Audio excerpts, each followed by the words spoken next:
festival season means no commissions, which means no Mora. But Catherine's always looking out for us, so we should still drop by and say hello.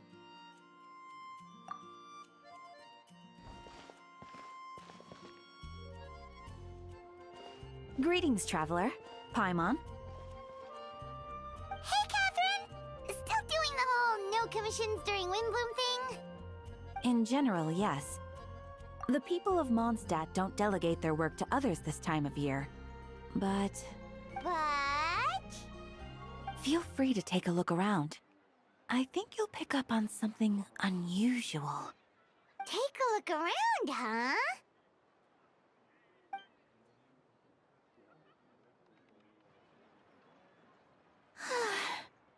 It's finally Windbloom, and here I am ruining everything. You're a bit tired. No big deal. Give it some time. How about doing something fun tonight? We could take a stroll or go stargazing. Stargazing? Like we'll find a spot. You know people start reserving places on Starsnatch Cliff the moment the sun goes down. Sorry, I'm just not in the mood. I should go. Whoa! Something's off with Beatrice.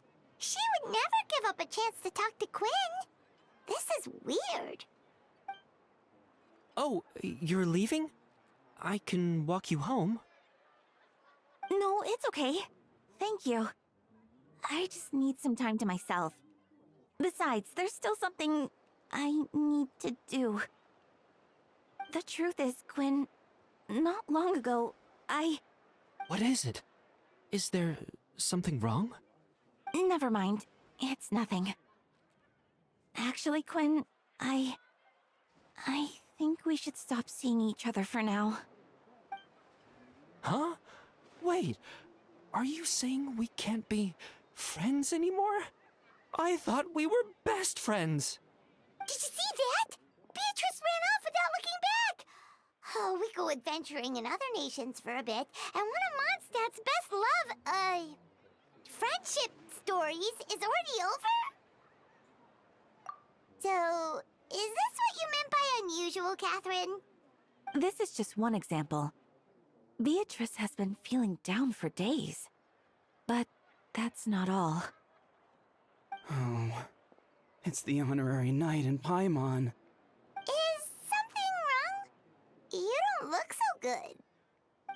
I know a knight should be stronger than this, but I haven't been feeling right lately. I just can't focus.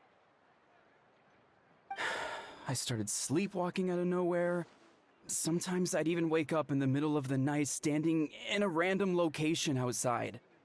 You should see a doctor. I did, but all the tests came back normal. The doctor said I'm fine. Yeah, I even consulted Miss Barbara at the church, but her conclusion was the same. In any case, she was kind enough to pray to Lord Barbados for me to get better. Is it because I saw something I wasn't meant to see? Sorry, this is for me to figure out. It is Windbloom after all. Anyway, I have patrol to finish. Until next time, you two.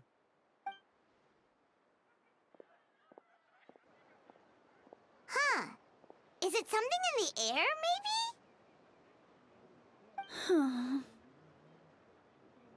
It appears Miss Donna is also out of sorts. Oh, where can I find a truly fascinating man? Wait, but Donna is the one who has a huge crush on Diluc, right? That's what I thought too. But she seems to have changed her mind. Is that Captain Kaya? Huh. Now that I look at him, he's exactly my type. How come I never felt this way before? I'm flattered, Miss Donna. Although, I do wonder whether that was intended for outside ears. Oh, no. Of course not. I'm sorry, Captain. Just pretend I didn't say anything. And, have a happy Windbloom. I intend to, my dear. But first, a question, if you don't mind. Why the sudden change of heart?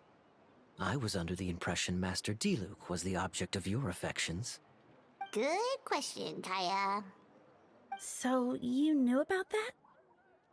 Well, Master Diluc came into the city not too long ago, but when I saw him, it was like the butterflies just weren't there anymore. If I had to compare it to something, it would be like waking up and realizing you're married to a man you don't love.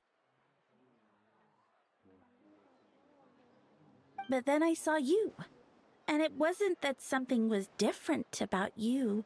I can't really explain it. It was just a feeling. I understand. And I'm flattered I was able to bring back the butterflies. But I do need to see to some business, so I'll take my leave. Oh, here he comes. Well, surprised to see us? Not at all. You are the exact two people I've been trying to find. So, Traveler, Paimon, how have you been? The answer to that requires a private conversation. Catherine, do you mind? Not at all. Have fun, you three. So, you said you were looking for us. Yes. Jean sent me to find you when she heard you were back in Mondstadt. But let's discuss the finer details back at headquarters.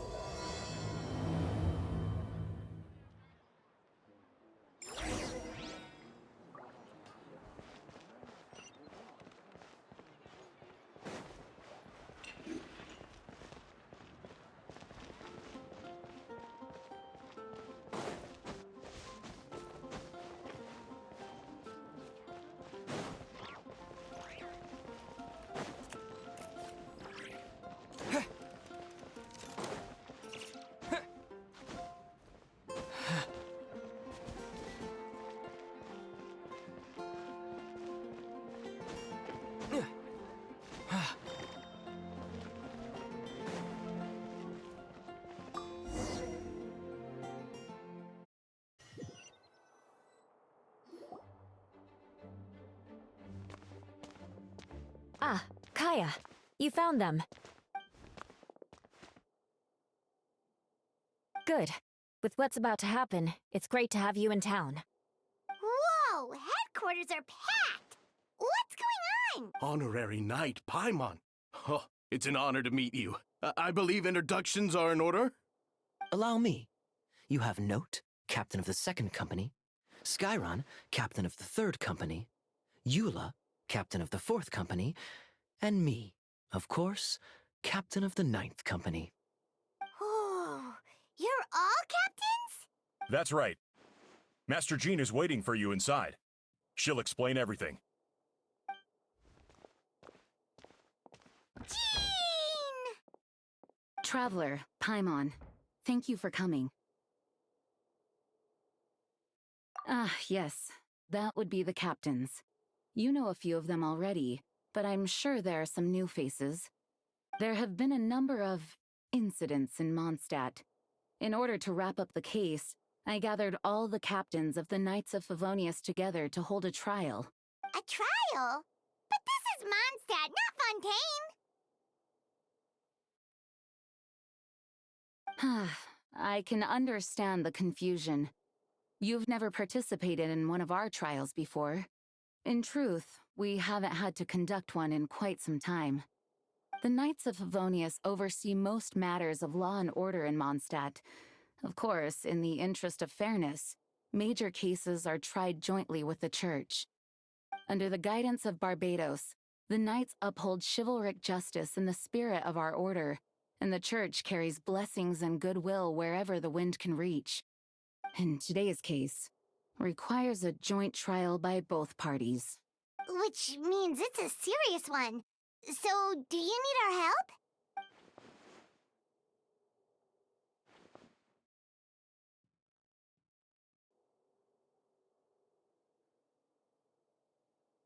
Right! He's the captain of the investigation team! But we didn't see him out there! A keen observation, Traveler. That happens to be exactly why I called you here.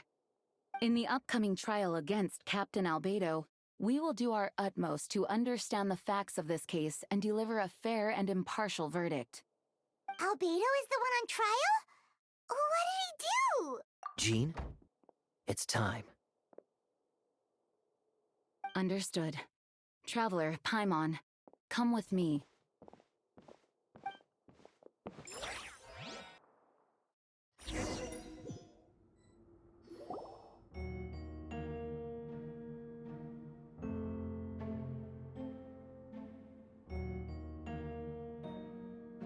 Please, sit wherever you like. I only ask that you remain calm no matter what you hear. I need to head over there. Don't worry. The trial will be fair.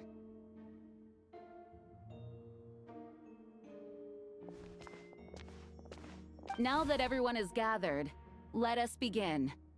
With Grandmaster Varka away from Mondstadt for the time being, I, Jean Gunhilder, will oversee today's proceedings. Mr. Dahlia, Deacon of the Church of Favonius, will serve as assessor.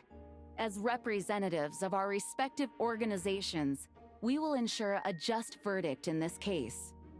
Oh, that's a new face. Deacon of the church. Does that mean he works with Barbara and Rosaria? The defendant in today's case is the captain of the investigation team, Albedo.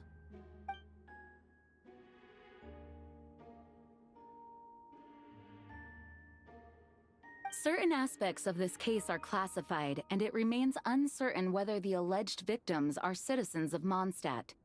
As such, this trial is not open to the public.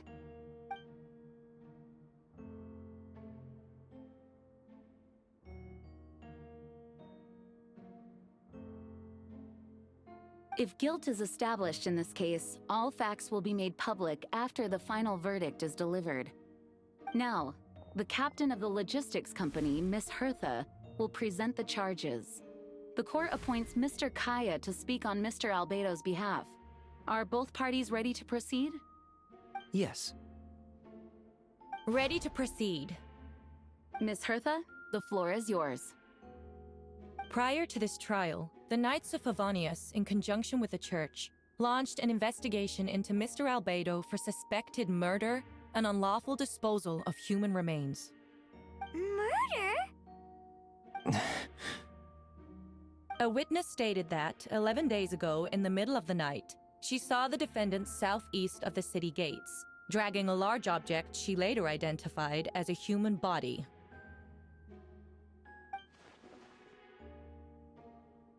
No.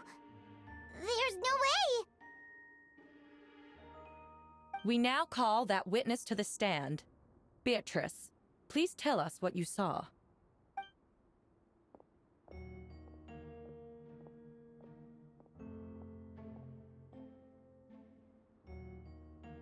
Well, I was out late that night on business. And when I came back, I saw someone in the moonlight that looked like Mr. Albedo. He was dragging a huge bag of some kind. I thought it was strange, so I followed him. Then, there was a sudden flash of golden light. The bag opened, and inside there was a body! Mr. Albedo's vision allows him to manipulate the ground with ease. So he buried it, and then removed any traces on the ground. Before he left, it seemed like he looked in my direction. Maybe it was just my imagination, but I was terrified thinking he might kill me too. Luckily, he didn't see me. I now turn to the defendant. Describe your whereabouts that night. I was working in my office, on the second floor of the Knights of Favonius headquarters. That's right. The next day, the defendant submitted his latest environmental report on the Dragonspine region. Considering the length of the text, it must have taken a considerable amount of time to finish. Can anyone attest to the fact that the defendant was working in his office that night? No. Then the length of the report is not a sufficient alibi.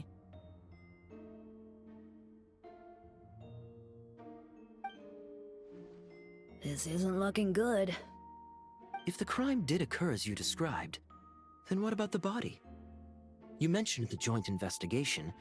Well, was the body recovered? Not yet. In other words, you dug up the location Miss Beatrice described and found nothing. You don't find that suspicious? I know what I saw. I'm telling the truth, Miss Hertha, I swear. Also, didn't you say that speaking out would help protect the people of Mondstadt? Otherwise, I'd never put myself out here like this. You're doing the right thing. Besides, the investigation wasn't fruitless. A single man's shoe and a torn piece of fabric were found in the bushes near the crime scene. The same location the witness described. If no crime occurred, then is all this just a coincidence? And yet, no victim has been identified, correct? It's true. No one has been reported missing. However, Miss Beatrice harbors no ill will toward the defendant. Her testimony clearly points to a crime, and she has no reason to lie. Does the defendant wish to say anything in response? You may believe otherwise, Miss Hertha, but I did not kill a single person. As a knight and the captain of the investigation team, I have a duty to protect Mondstadt and its people. You accuse me of murder, but there's no body or motive. The defendant raises an important point. Motive. Yet, I must be frank, not all murders are premeditated. Spontaneous conflict can also have unforeseen consequences. Nevertheless, I don't intend to prosecute this case on circumstantial evidence alone. Which brings me to the second charge against Mr. Albedo. Second charge? Please proceed. 7 days ago, at dawn, a witness saw the defendant dispose of the body of an adult male in the area between Dragonspine and Dawn Winery. I now call the second witness to the stand. Wait, that's... Diluc Roggenvinder. Please tell the court what you saw. At around 3:40 in the morning, I saw Mr. Albedo dispose of a body beneath a cliff. It was dark, but he used the power of Geo to illuminate his surroundings. From what I could tell, it looked like the body of an adult male. Tall and thin, but I couldn't make out the age. He buried the body underneath the cliff and smoothed out the ground to remove any traces. We now have accounts from 2 separate witnesses that describe the same modus operandi. Would you call that a coincidence? I would only inquire as to what Mr. Diluc was doing in that area so early in the morning. Not the most opportune time for a stroll. Is there such a thing? Dawn Winery is my home. It's not unusual for me to take walks in the area. I just happen to be in the right place at the right time. That's all. Master Diluc is a well-respected figure in Mondstadt. I see no reason for him to frame Mr. Albedo. Yet, the question remains, where are the bodies? Before you suggest a lack of evidence, Mr. Kaya, you should know. After the defendant left that morning, the witness found this where the body was buried. And this is? What looks like the teeth and femur of a human. Now, it does beg the question. If the burial was fresh, why is this all that remains of the body? But I suppose Mr. Albedo is the only one who can answer that. Careful now, Master Diluc. I do believe I hear a presumption of guilt in there somewhere. These remains suggest an accelerated rate of decomposition. Considering the defendant's profession, there's reason to suspect that alchemy is at play here. Both witnesses saw golden light, a known byproduct of alchemy. That's how the defendant destroyed the bodies. The light also explains how the witnesses were able to get a clear view of the events in the dark. So, that's your angle. Alchemy. A logical assessment, but we have a witness of our own. The afternoon before the alleged second murder, Mr. Albedo had a lengthy intellectual exchange with his student, Sucrose. The two were in the library until the next morning. Why did the discussion last so long? Miss Sucrose was presenting the results of her research. She noticed some flaws in the data and insisted on reviewing her calculations until the next morning, with Mr. Albedo present. That's right. We were in the library together. You're certain Mr. Albedo was present the whole time? Yes, and I know Mr. Albedo would never kill anyone. He could never be that cruel. Nevertheless, the other witnesses have no reason to lie. Tell me, Miss Sucrose, that meeting in the library, were you awake the whole time? Sounds like a considerable duration to go without sleep. Oh, I do hope you can be truthful with us. It concerns the safety of countless Mondstadt citizens. A crime like this cannot go unpunished. I'll take it from here. During our meeting, Sucrose did fall asleep not long after midnight. It's all right, Sucrose. You don't have to lie for me. This is a sacred place of judgment. The truth is paramount. Mr. Albedo. I see. Then I'm afraid your alibi cannot be substantiated. Do you understand? Yes. I know claiming innocence without proof isn't enough. But the prosecution's argument has its own holes. There's been no mention of a motive, or what exact method could reduce a human body to those remains. No conclusive evidence of guilt. But the witness accounts do match to an extent that can't be dismissed. This is a tricky one. Allow me to submit another piece of evidence. The investigators intercepted one of Mr. Albedo's correspondences. I will now read the pertinent parts to the court. A correspondence. Oh no, that envelope does look like it belongs to Mr. Albedo. I have never abandoned the subject of human research. In fact, delving deeper into Dragonspine has led me to realize that the concept of life could be further expanded and transformed into that of birth. The mystery of human birth is often linked to death. As such, death is the most suitable material for the creation of new life. To that end, we must engage in a process of putrefaction and refinement. Putrefaction and refinement. Is that in reference to an alchemical process? The letter continues. Experimental trials have been carried out in the northwestern part of Dragonspine, and the area southeast of Mondstadt's main gate. The data is as expected. Just as you endeavored to do, I too shall take up the path of creation, and break through current limitations to reach a new realm of living beings. I trust the investigators have confirmed this to be the defendant's handwriting, and that the letter makes more than passing mention of putrefaction and refinement. Correct. Not to mention, the locations indicated in the letter match both crime scenes. What more can we trust than the defendant's own words? No, it can't be true. I can't believe it. A guilty verdict cannot be delivered without sufficient evidence. In order to protect all parties involved, that is what our principles demand. My original assessment was that we lacked said evidence. But now, it seems the only remaining questions are the identities of the victims, and the specific alchemical process used in this case. Then we are in agreement.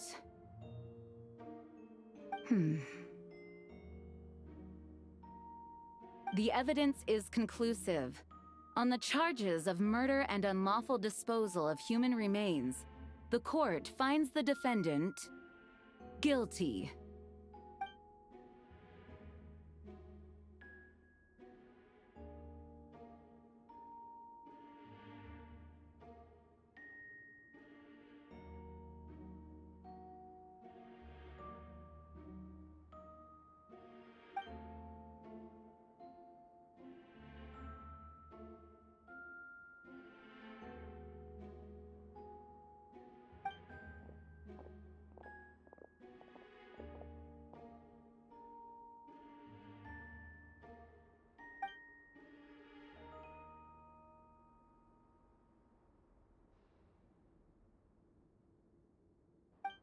Why would Albedo do something like that? Oh, this has to be a nightmare.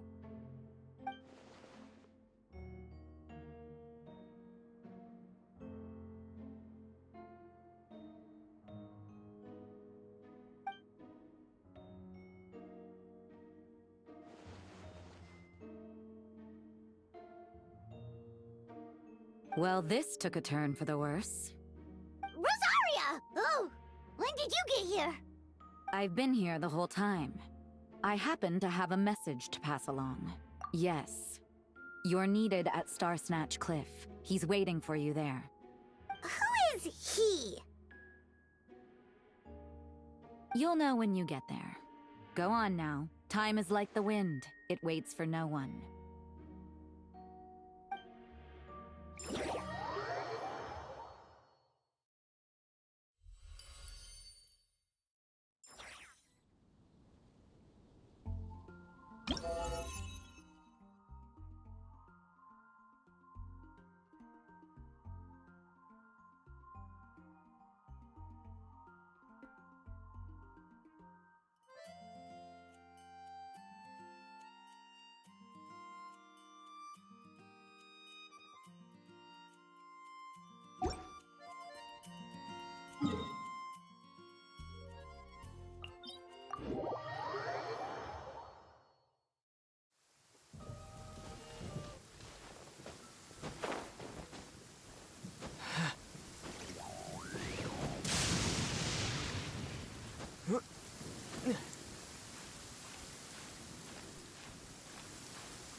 Traveler, Paimon!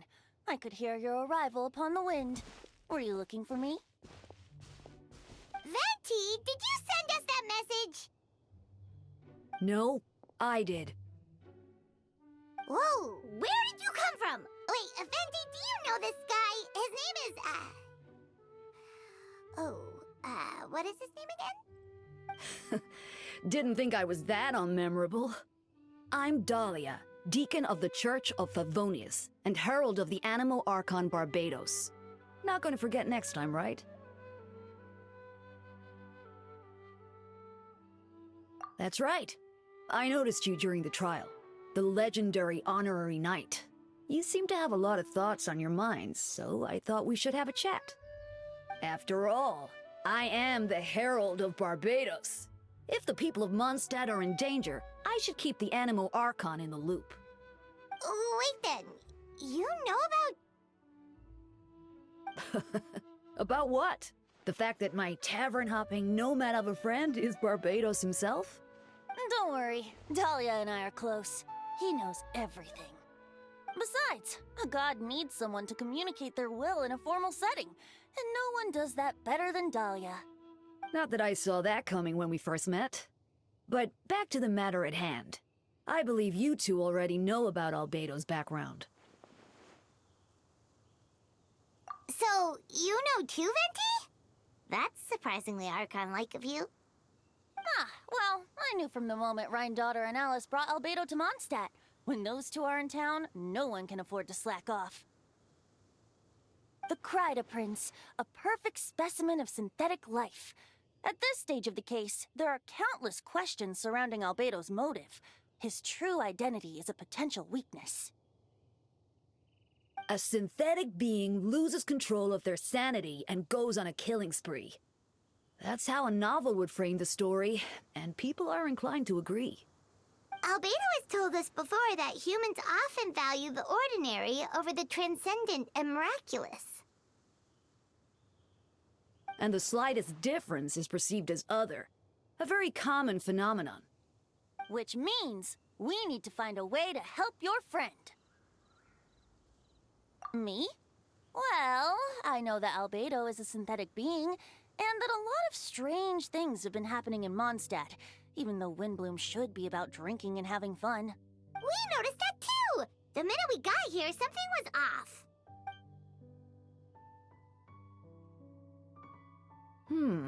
I've picked up on most of those too. Miles is out of sorts, Beatrice seems anxious. Although I didn't know Donna stopped being interested in Master Diluc. When no love remains for the songs to tell, the world becomes naught but an empty shell. Cruel is said fate, cruel it may be, were it not for a hero who could set us all free. What are you getting at, Tone Deaf Bard? Oh, just making a comment. There are always unavoidable trials in life.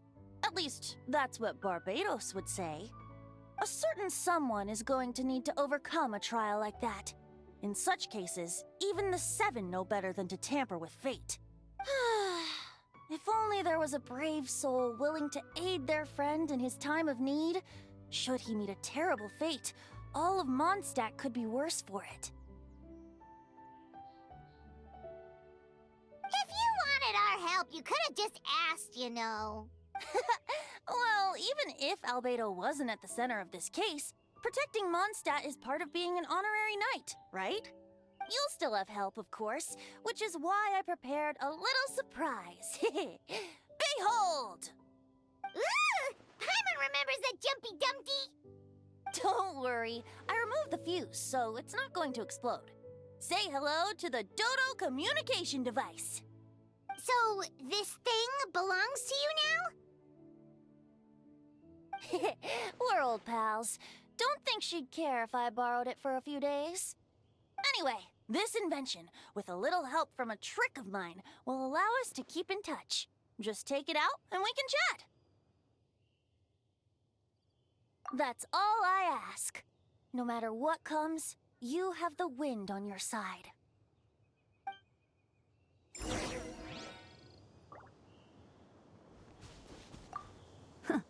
I suppose we're old pals too at this point. Indeed. Your companionship is like a breeze that lingers in the air, warm and familiar. In all this time, I've never witnessed Lord Barbados approach anything in a serious manner. Perhaps, this time, I'm in for something special. Barbados? Serious? Ah, you give him too much credit. Hardly. It's not blind faith, you know. I've always had unwavering belief in the animal Archon. Is that so? I wonder what Barbados thinks about that. You should pray to him and find out. Good idea. I'll tell him I still haven't deciphered his drunken musings from our 3 trips to the tavern last month. His wisdom is sure to reveal itself in time. Oh, you know what? Forget about Barbados, Dahlia. Treat me to a drink instead. You wouldn't refuse me, would you? A dear friend like you? Never.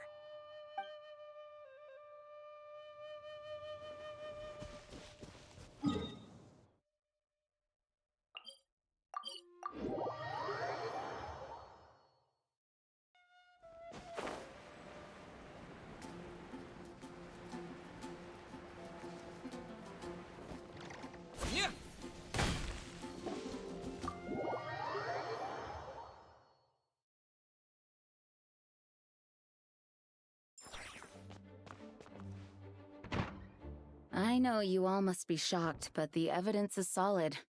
Albedo's situation is not looking good. I still don't believe Albedo would do something like that. Using living people as alchemical test subjects? It's like something out of a novel. Perhaps it's best for me to remain impartial, but I've worked with Albedo before. He's an alchemist, not a sadist. This version of events is as hard for me to accept as anyone. But Varco once said Albedo is very different from the rest of us. Perhaps there are things we still need to learn about him. Let's see what Albedo has to say for himself first. Would you mind giving me a moment, everyone? A private matter requires my attention. Hey, Jean! Traveler, Paimon. Perfect timing. Kaya has a favor to ask. Like Jean said, after the verdict, we have time to submit an appeal. And I will do my utmost to convince Albedo to accept. He's been acting strange, and I can't read him for the life of me. But I need you two to start investigating the case. Yes, it's also time for you to get involved.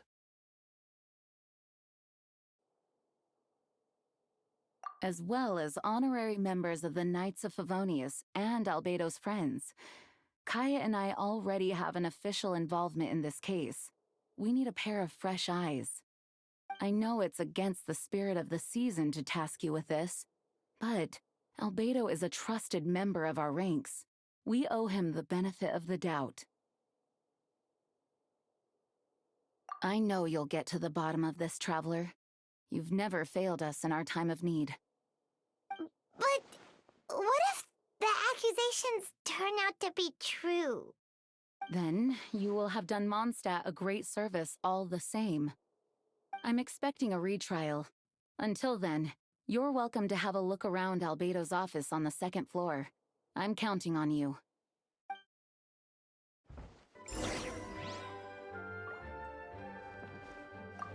Thank you for agreeing to investigate. We're counting on you.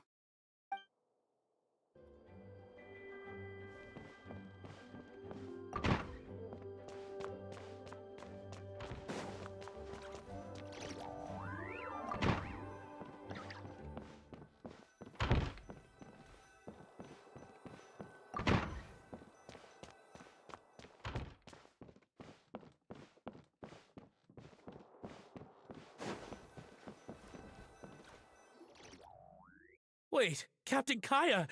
Surely I can't just... These two are here on Jean's orders. She asked them to investigate Albedo's office. Oh, in that case, head on in.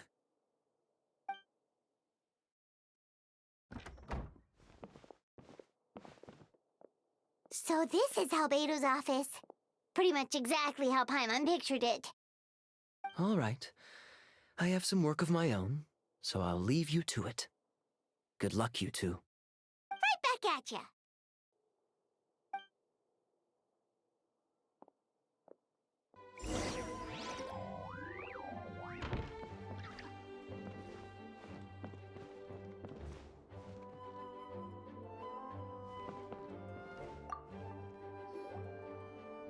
All right, let's see what we can find.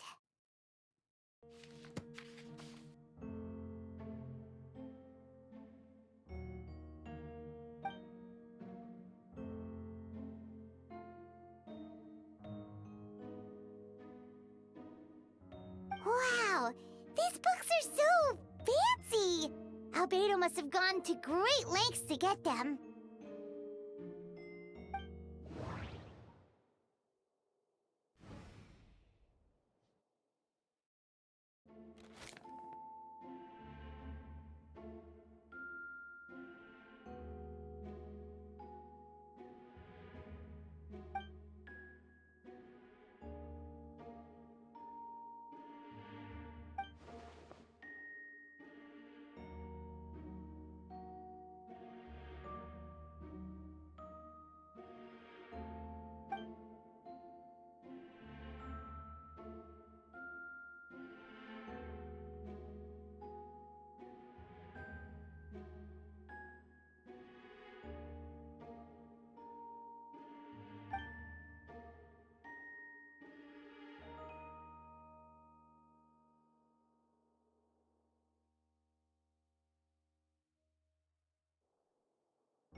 Human transmutation? Is Albedo seriously looking into that? Ooh, Paimon doesn't want to think about that.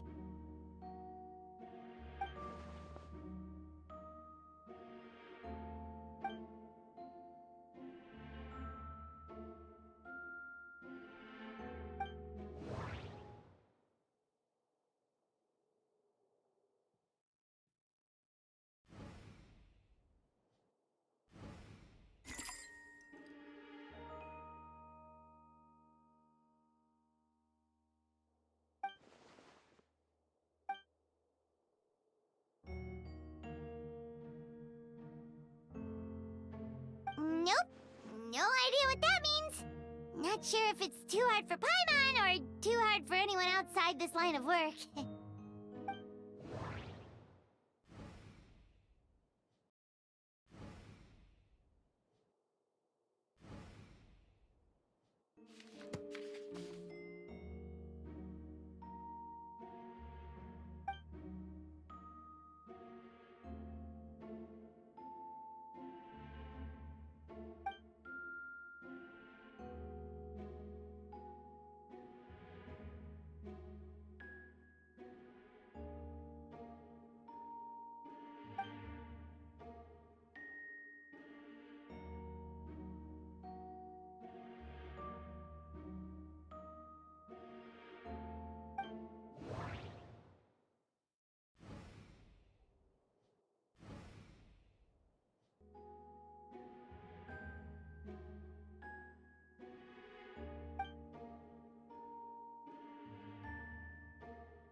Wait, it looks like there's a hidden compartment under the desk.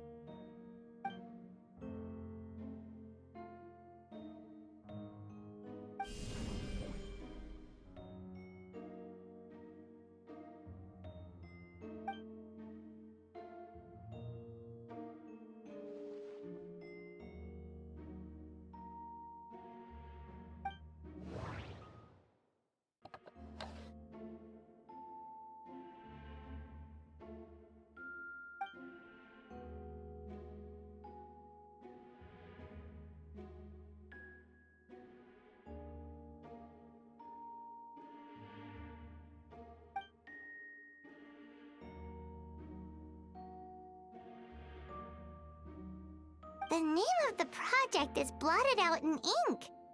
What could it be?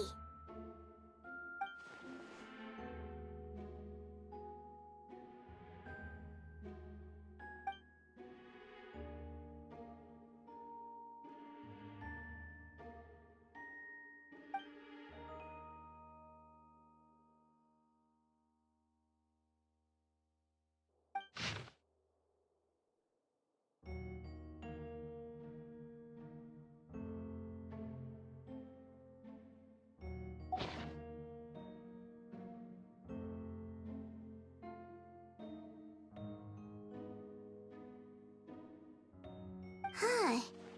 What does this mean? Oh, do you think something might also be buried at the last location?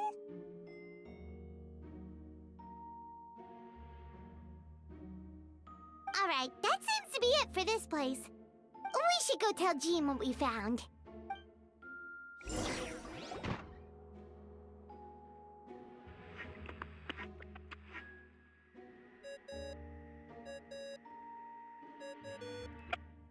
Oh, Vent is calling! Let's answer! How's the investigation going? Find anything? Oh, we found stuff alright. Stuff that only makes Albedo look even more suspicious.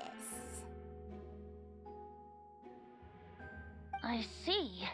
So, Albedo's researching something that doesn't help his case, huh?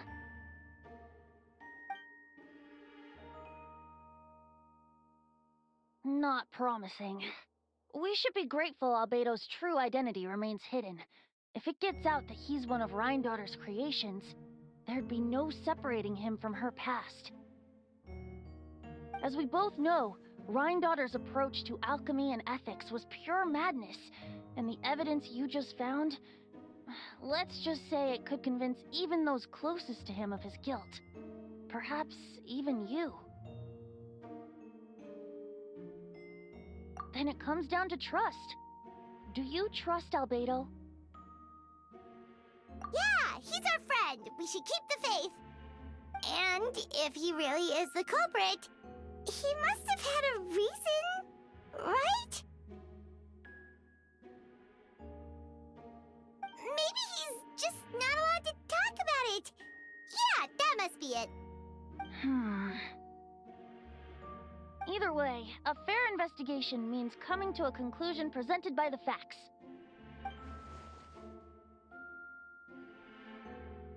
Remaining objective has its own value.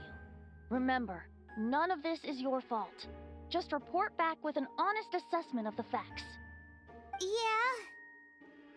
Well, let's go find Jean and tell her what we learned.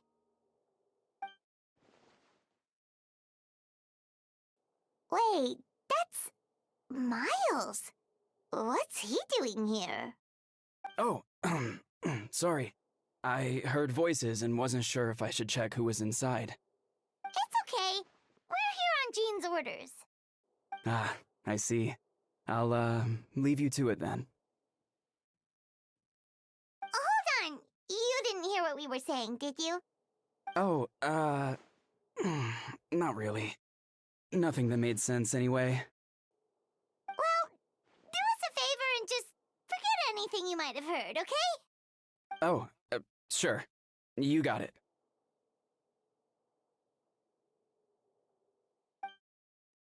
That map we found in the hidden compartment seems important. We should check out the marked locations.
We should be getting close.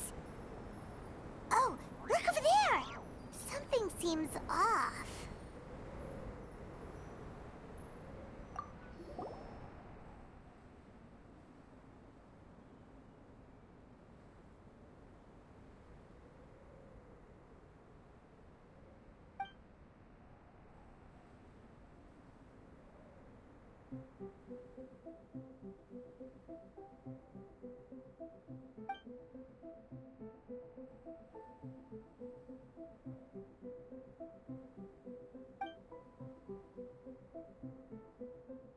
Weird. There's a hole, but no body. The prosecution's argument is that Albedo used alchemy to destroy the bodies, but this location is different from the other two. Why not fill the hole? Or smooth out the ground like the other places?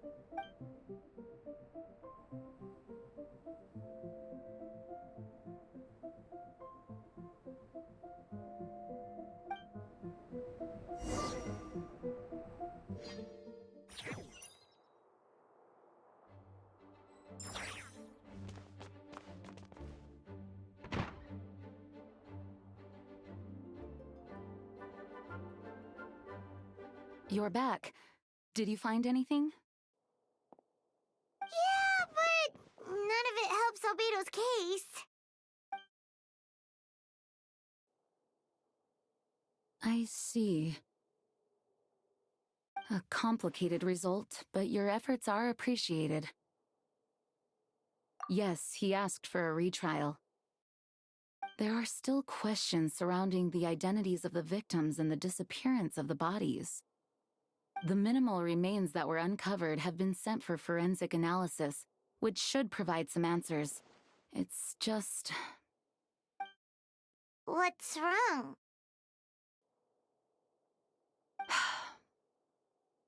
If the victims turn out to be Mondstadt citizens, the situation becomes all the more serious.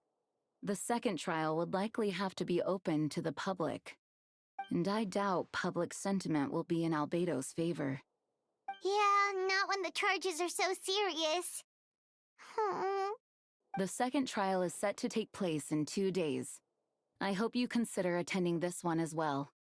Of course, we'll be there. In the meantime, we should all just stay positive. Well said. When the time comes, I'll carry out my duty to the best of my ability.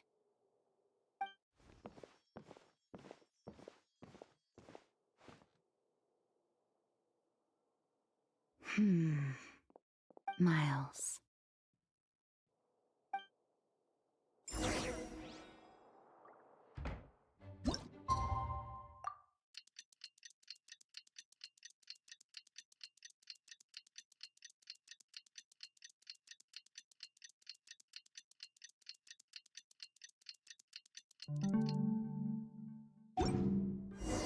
We should meet up with Jean.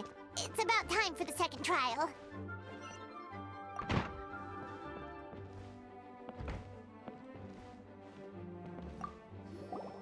Ah, you two.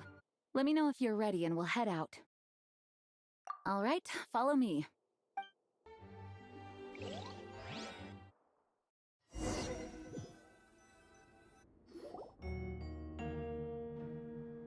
Ladies and gentlemen, we now convene for the second trial against Mr. Albedo. I, Jean Gunhilder, will once again oversee the proceedings. Representatives on both sides remain unchanged, and Mr. Dahlia will continue to serve as assessor. Ms. Hertha represents the prosecution, and Mr. Kaya speaks on behalf of the defense. The defendant in this case is Mr. Albedo, captain of the investigation team. With that, I now bring this trial to order.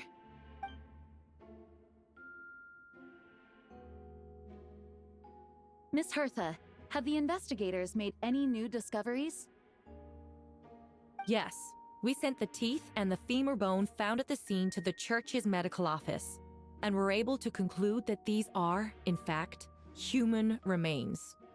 In addition, the investigators were able to identify several Mondstadt citizens who appear to have been missing for quite some time. Forensic analysis of the remains allowed us to pinpoint the age and gender of the deceased. Interestingly, one of the missing individuals matches that profile to a T. The medical office couldn't spare the personnel, so Miss Rosaria is here to present the results to the court. Hanselman, male, 46 years old. Marital status, single. Occupation, hunter. Consistent with the conclusion in the last trial, his disappearance went unreported, likely due to his lack of relatives. In addition, medical records show that he sustained a mechanism-related injury to his leg 3 years ago. The damage on the femur bone Mr. Diluc found is consistent with such an injury. Therefore, we can conclude that one of the victims in this case is Hanselman. A specialized technique was likely used to accelerate the rate of decomposition. Is it reasonable to assume this technique to be alchemical in nature? Alchemical or magical. Both are possible. Thank you for your testimony. The identity of one of the victims is now confirmed. But what about the defendant's motive? Considering what he wrote in the letter, we can deduce that the defendant needed subjects for an alchemy experiment. Who better than individuals whose disappearance would go unnoticed? In other words, he sacrificed the good people of Mondstadt for his own gain. A truly vile act. In addition, another witness has agreed to testify. Miss Donna, if you would. Not good. Wait, Donna from the flower shop? I'm sorry it took so long for me to come forward.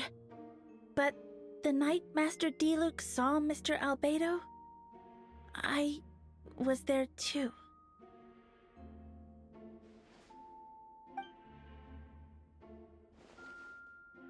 I was camping with a friend and we decided to stop near Dragonspine. I couldn't really get comfortable that night, so around dawn, I decided to go for a walk. And that's when I saw Master Diluc. I thought it might be nice to, chat. So I headed in his direction and then I saw it. Someone at the bottom of the cliff was getting rid of a body. I was terrified the person might see me. Even after I fled, I couldn't shake that fear. And I started to wish I never had a crush on Master Diluc in the first place.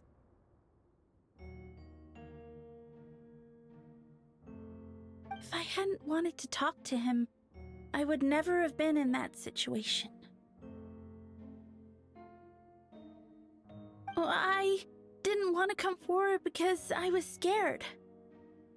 But Miss Hertha convinced me it was the right thing to do. I'm sorry it took me so long. I see. Just stepping forward was brave enough, Miss Donna. The court thanks you for your courage and commitment to justice. Yes. Thank you. The two witnesses corroborate the same sequence of events. That just leaves the question of how the defendant disposed of the bodies.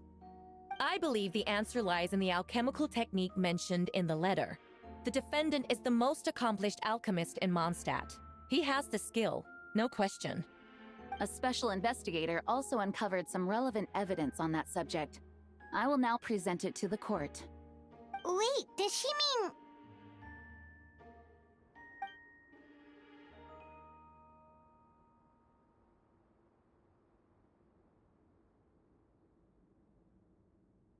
The following are pieces of evidence uncovered in Mr. Albedo's office, the most important of which is this map.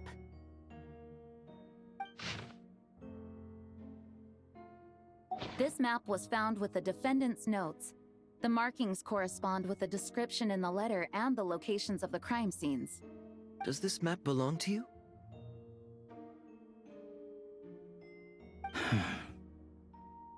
Yes. Were you the one who marked these locations? Yes. You do realize that's basically an admission of guilt, don't you? The evidence against you is nearly insurmountable. No. Since you uncovered that compartment, I might as well expound on the matter. We have witnesses and physical evidence. What could you possibly say in your defense? What I always have. I never killed a single person. Ugh, you have some nerve. Saying that when the evidence is stacked against you? Miss Hertha, you've presented a meticulous and convincing case. I'll give you that. But I will not admit to something I didn't do. So, what? You're just going to bombard the court with excuses? That's a rather dismissive way to refer to an innocent man speaking in his own defense. Besides, I'm not making excuses. I'm exercising patience. That won't make the charges against you disappear, Mr. Albedo. Perhaps not. But patience comes with its own reward. It's easy for things to remain buried in snow until someone comes along and brushes it away.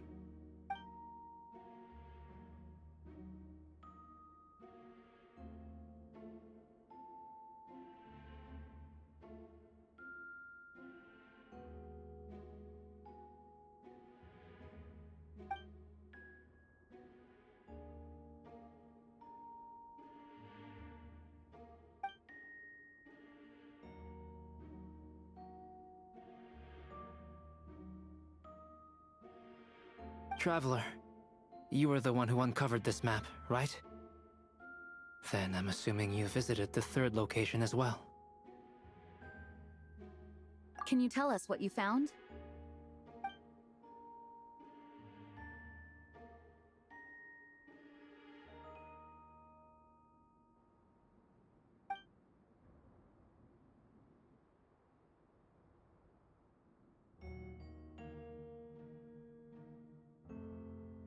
Then, there must also have been a body.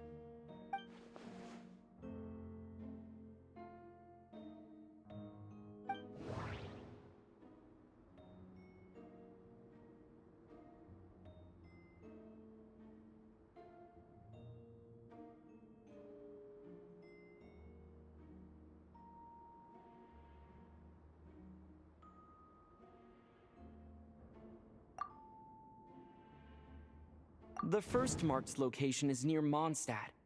Beatrice saw Albedo use alchemy to dig a hole and bury a body there.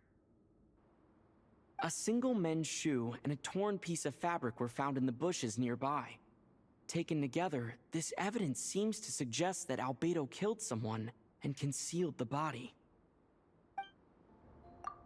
The second marked location is between Dragonspine and Dawn Winery, where D-Luke saw Albedo bury the body of an adult male.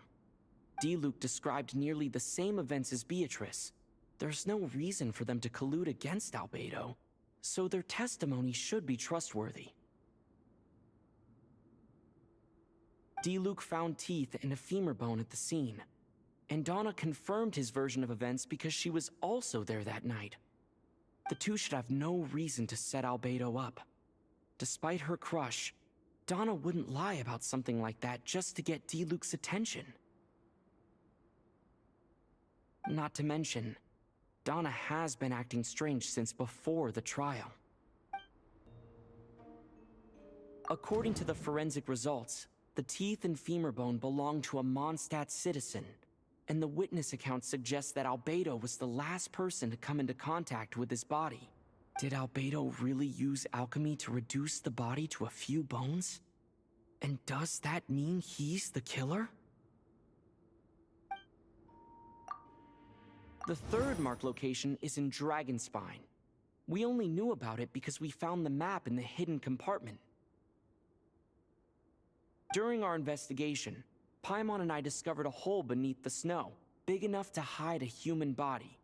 There were also claw marks around the outside, but there was no body or any remains whatsoever.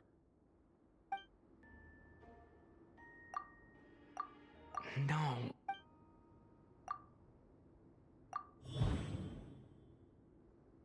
Albedo marked these 3 locations on the map found in the hidden compartment. There are some similarities and differences between them. Based on what we know, all 3 locations were likely used to hide bodies. The holes dug in each area certainly seem big enough. But unlike the first 2 locations, there were claw marks around the hole in the third location, and no witnesses saw anything happen there. Dragonspine is home to all manner of monsters and wild animals. Could some kind of creature have dug up the body? But why wasn't that the case in the other locations? The marks didn't look fresh, which means the hole at the third location has been there longer than the other 2. But if the hole at the third location wasn't made around the same time, Does that mean it's connected to a separate incident?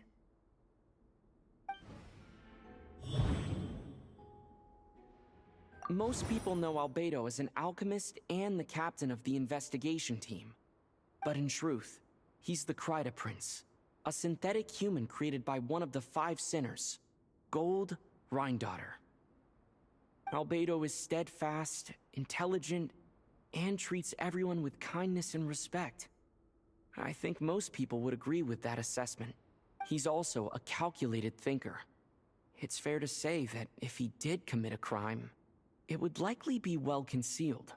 Up until now, Albedo has never displayed any ill will toward humanity, and he also still seems like his normal self. As his friend, I shouldn't reveal the truth about his identity. That would only make things worse for him. Dragonspine has a frigid climate and is covered in snow all year round. Even so, it's home to various monsters and creatures that can withstand the cold. Deep within the mountain lies the remains of an even more mysterious creature, Durin.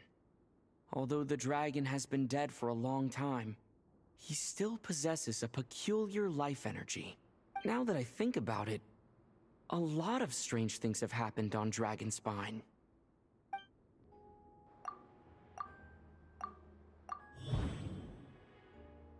I almost forgot. Paimon and I once encountered someone on Dragonspine who looked exactly like Albedo, and we weren't the only ones. Wait a second. Someone who looks exactly like him.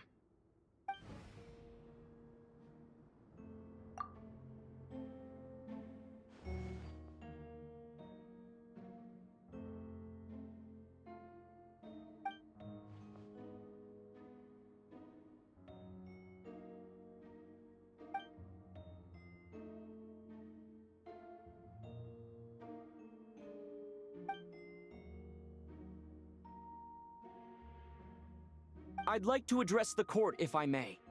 I was the one who investigated the office, and I believe the results raise a few questions.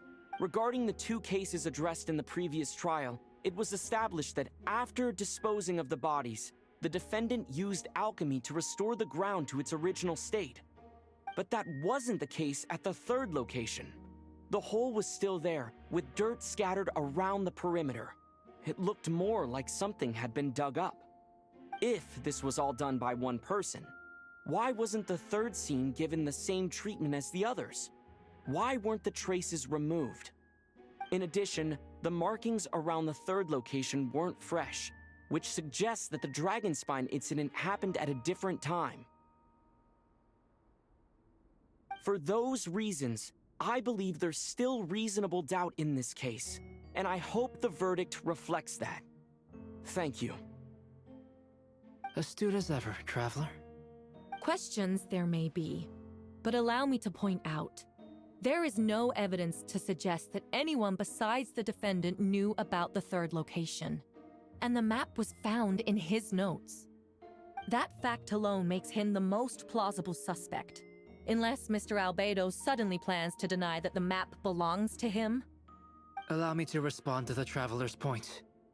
If all I cared about was proving my innocence, I would indeed do as you described, Miss Hertha, and deny any connection to that map. But that is not what I intend to do. The map does belong to me, and I did hide things at those 3 locations. What? There were indeed bodies at each location. And I did kill and bury someone on Dragonspine. Ha! So you admit it. Let the record reflect that the defendant has confessed to his crimes. You're mistaken, Miss Hertha. The story doesn't end there.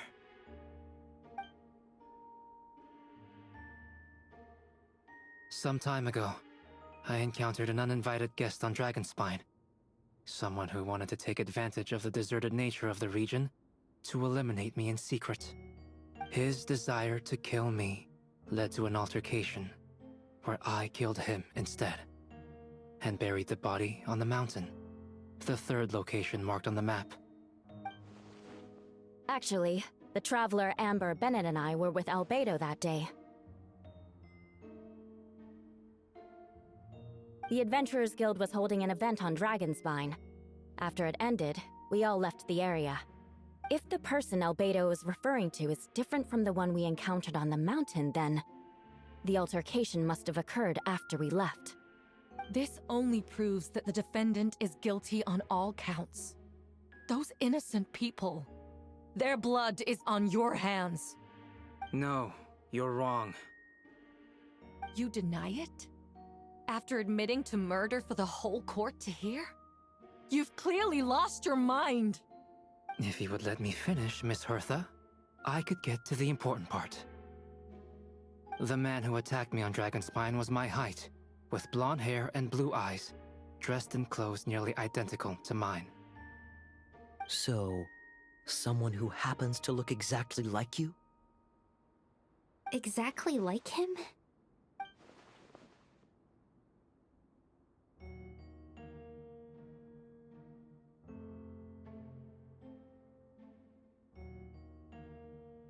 It's one thing to look similar, but for the clothes to be the same? What's going on? I don't want to be here anymore. Regardless, the important thing is that you admit to killing someone on Dragonspine. Yes, I killed someone that day. Someone who looked nearly identical to me. But I never said that someone was a person. I see. Then, it appears I need to withdraw my testimony. What? Everyone! I brought her! Wait, you... The person who just came in, isn't that Hertha? What's going on? Who are you? Why do you wear my face?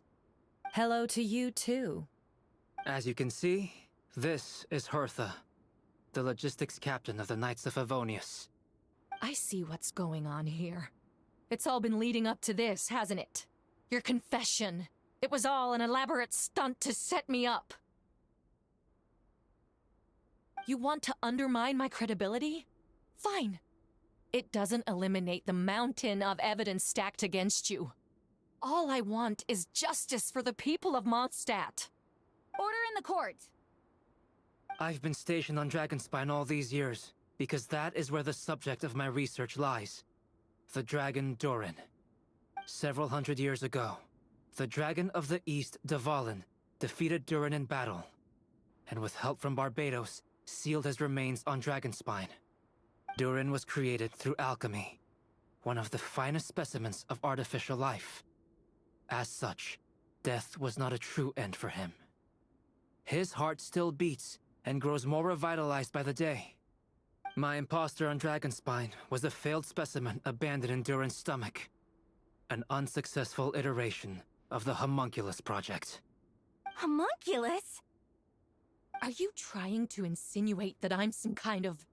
the homunculus? Because it looks to me like the artificial one is standing right there. Some kind of imposter you dragged in from Dragonspine. So this is what I look like when I fly off the handle. You know, they say imitation is the best form of flattery, but your impersonation has overstayed its welcome. Master Jean, what are you waiting for? We've known each other for so long. You recognize the real me, don't you?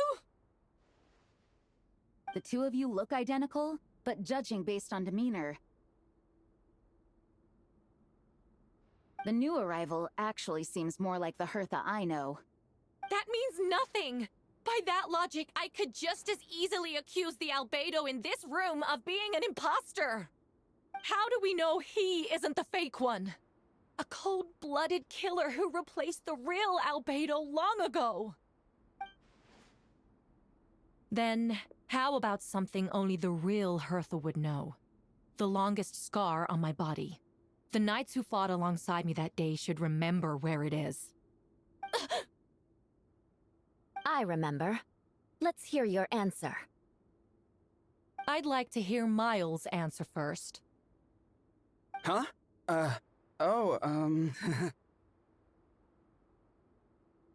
You don't know? Or you don't remember? I heard you've been acting strange these days. Disoriented? Confused?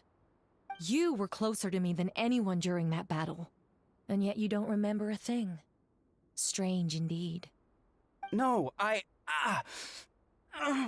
head. It hurts.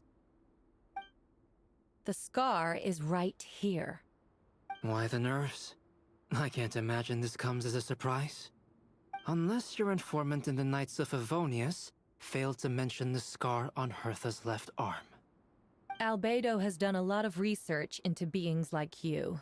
If you deny it, then show us your arm. No need to panic. You can just add it now. You excel at changing your appearance, don't you?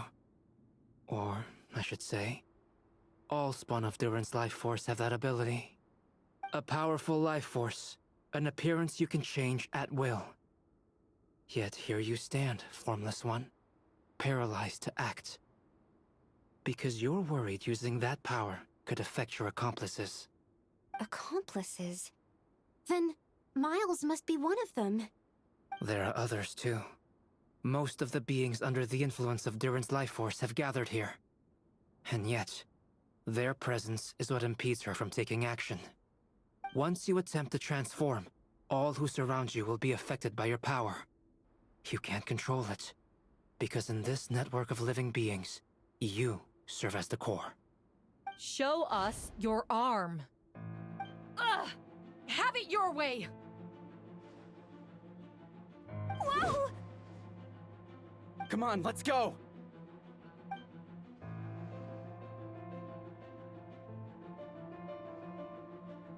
Hey! They're shielding the imposter! She's trying to get away. Stop her! Don't let anyone stand in your way! There are others trying to get in! Must be more people under her control! Time to get moving, everyone. Whoa! She just leaped across the room! After her! It's time. All units move out. Third company, keep on the imposter's tail. We finally have a chance to talk. But before I explain the events of the past few days, I'd like to make a few things clear. First, I never killed any of my fellow citizens, and I never used human remains as part of an alchemical experiment. Second, the events of the past few days were all part of a plan. Most of the members of our order were in on it. As for the witnesses, Master Diluc picked up on the situation long before today's proceedings.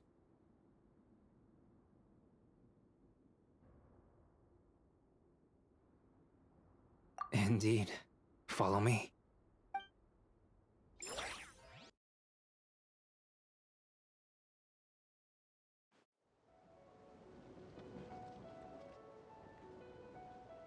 What? How are there monsters in the city? They are all monsters from Dragonspine. An attack is imminent, but fear not. We've been preparing for this. We've been monitoring the resurgence of Durin's life force. Its festering nature agitated these monsters. We knew it was only a matter of time before they advanced on Mondstadt. And so, we made preparations for an inevitable battle. I was hoping you two could join me and provide assistance in the battle to come. Of course! Where's our first stop? The top of the city wall.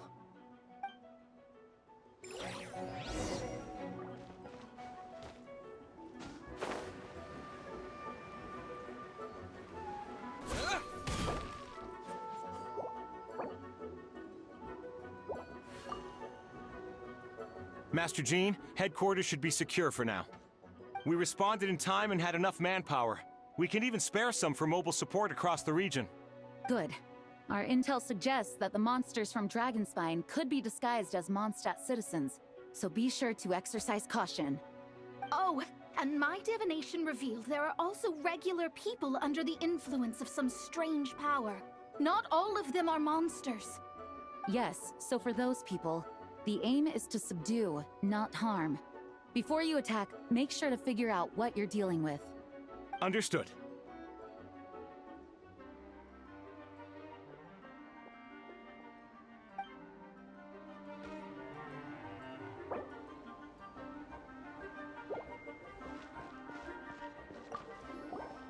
Ah, perfect timing. I was hoping you three could form a mobile unit to help respond to the various threats in the area. It's been a while, Traveler. I'm also here to help. Jean and I are going to remain here to monitor the situation. We'll leave the other locations to you. Don't worry, my scry glass doesn't show the slightest chance of failure. Victory will be ours.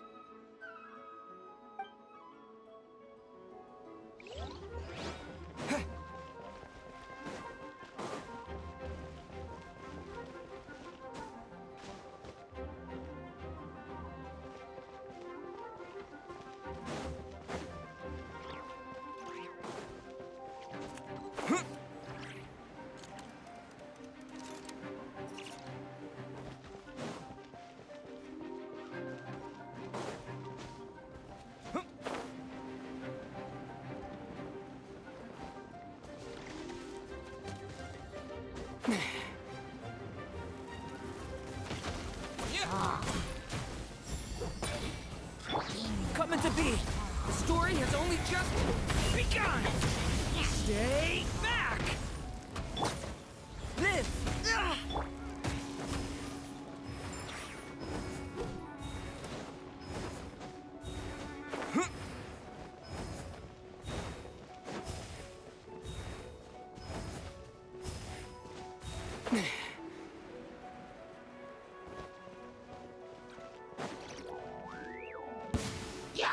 Oh, cutie, it's you.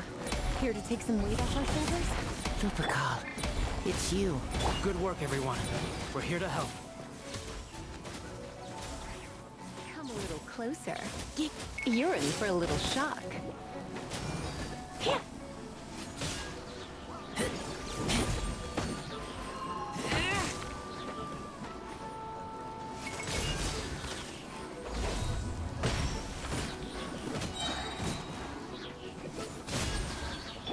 Coming to be.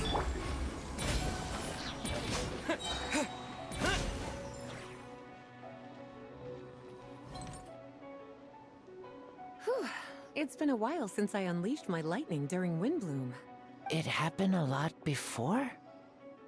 Unleashing lightning on people? No. Once in a while, maybe. It sure feels good to let loose, though. My old professor even wrote to me about that a few days ago. Of course, I made sure to emphasize that I always treat others with kindness. It's only natural for a student to inherit their teacher's ways, after all. And mine was a gentle old man from the Spontamod school. So you see, this time I only used gentle methods of electrocution. So gentle, even Jean would have no reason to intervene. Huh. Gentle electrocution. You seem to be in good spirits, Miss Lisa. Well, it's good to move about every once in a while.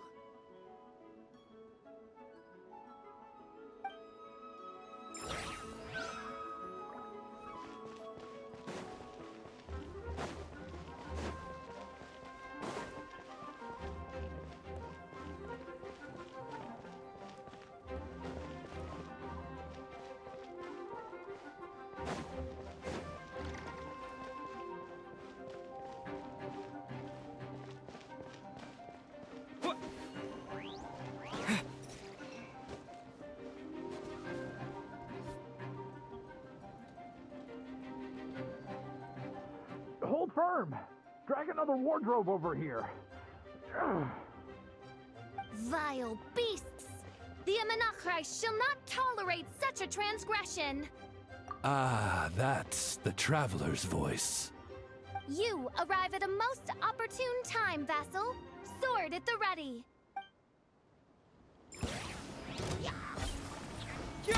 By everlasting flame! Burst forth!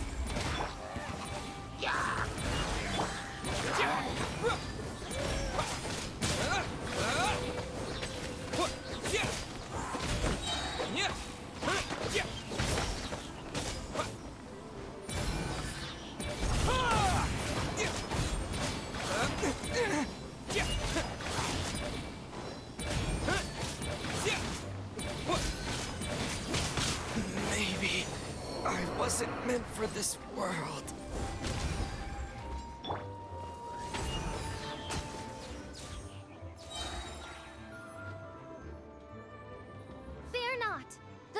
monsters have been cast into the void.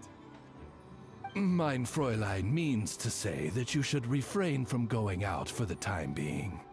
We will continue to protect this area. All right. Oh, thank you. Thank you so much. But, I've never seen a bird that can, talk.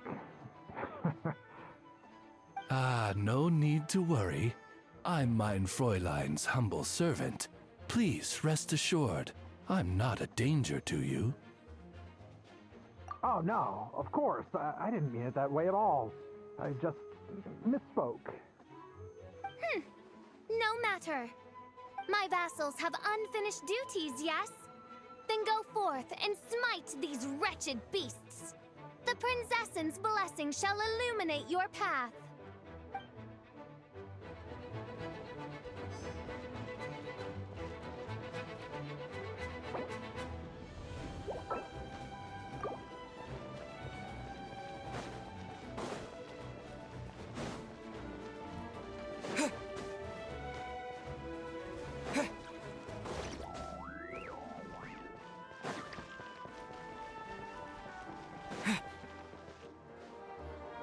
Oh, Mr. Albedo, Traveler. Everything good here? All good.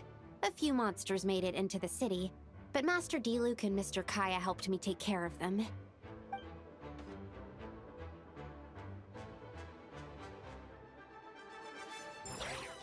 Oh no, more monsters! They're faster than I imagined! Huh? Don't tell me they've got a cavalry unit too. Talking isn't going to get us anywhere. Let's take care of things here. All right, all clear. We should check the situation outside the city gate. Take care, the Sucrose. The young master and I are going to eradicate some evil outside. Oh, okay.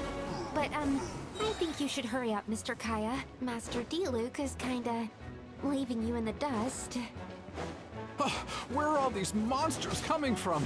My sword hand is cramping. Wait, I think that's Captain Kaya's voice. Maybe he's coming to help. Just hang in there.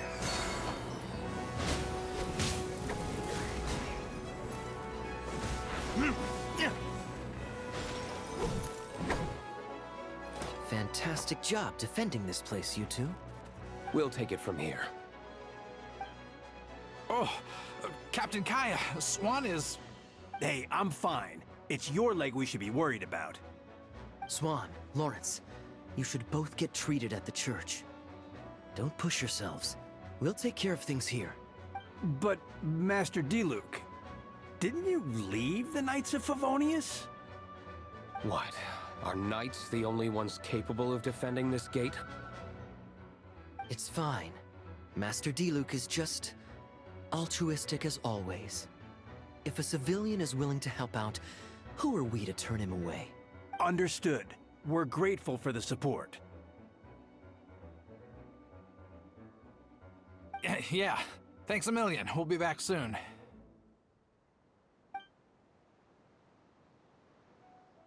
I have some spare time right now, so I was planning to make some potions to help the people fighting. A sound plan. Remember to be careful. I know it's unlikely, but if you encounter a situation you can't handle, retreat to somewhere safe. Don't worry about the front line. Understood.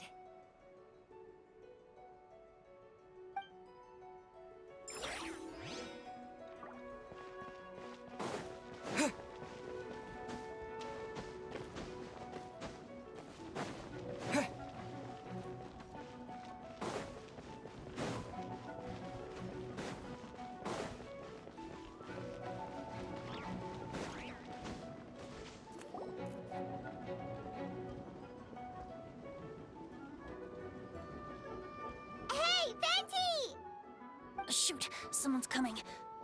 Help me, please! Someone help me! What's with the freakout? It's just us. Ah, perfect. I can drop the act. Sorry, I thought you were regular citizens.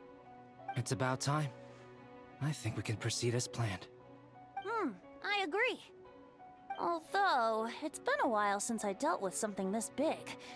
Oh, it's gonna be pretty exhausting. Don't worry. I'll treat you to a drink for your trouble. Haha! Just what I wanted to hear! So, these two know the other's identity then? monsters started surging in from Dragonspine during the trial. They soon became agitated, likely in response to the core coming under pressure. Still, I never expected those monsters to have become this advanced. The power of evolution cannot be underestimated, especially considering the fact that Durin absorbed the previous imposter. Wait, so what about the map?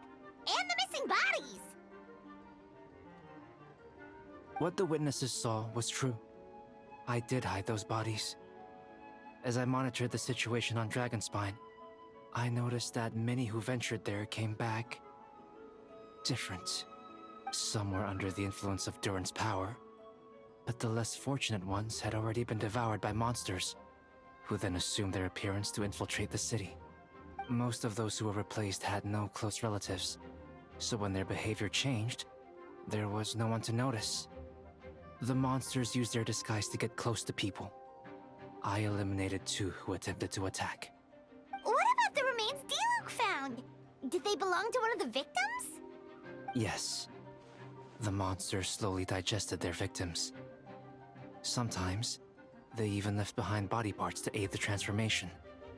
All that remained of the first victim was a few strands of hair, and the second, some teeth and bone. The only bodies Albedo destroyed were the monster's mimic forms. Then he buried whatever remained of the victims to put them to rest. Well, someone had to do it. Besides, I managed to gather some valuable data on the putrefaction of the bodies. After we defeated the doppelganger Whopperflower on Dragonspine, we promised to tell each other a story, remember? I'm glad. Then you remember what I told you about Subject 2? In his pursuit to replace Subject 1, he transformed a Whopperflower into Subject 3.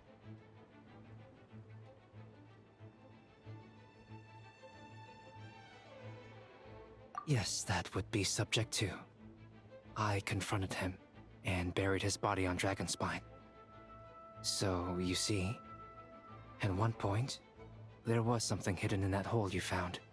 But Durin is becoming more revitalized by the day. Under the influence of his power, the monsters dug up Subject 2's body and returned it to Durin's stomach. Durin absorbed the failed creation along with his knowledge and way of thinking. Ever since then, all creatures spawned from his power had the ability to transform their appearance. Humans who venture into Dragonspine for too long are also bound to fall under Durin's influence. But those effects don't show themselves right away, and the extent to which a person has been affected is hard to perceive. You saw it for yourself, didn't you? All the people acting strange? Those are the same people who just tried to break into the Knights of Favonius headquarters. Durin's power remained dormant within them until, finally, it surged to the surface and seized control. That was also our goal. If we could force a situation where the imposter had no choice but to unleash that power, all those under its influence would become violent. And, thus, we would know who was affected. Wait, so what do we do? We can't go around hurting innocent people! That's why I'm here. It would make me look bad if I just lazed around after promising to help. We will use the power of Animo to restrain them for now. That should give the Knights the chance to subdue them without harm. A specialized team will deal with them later. Alright, that's the long and short of the situation. It's time to activate that thing, right? Yes.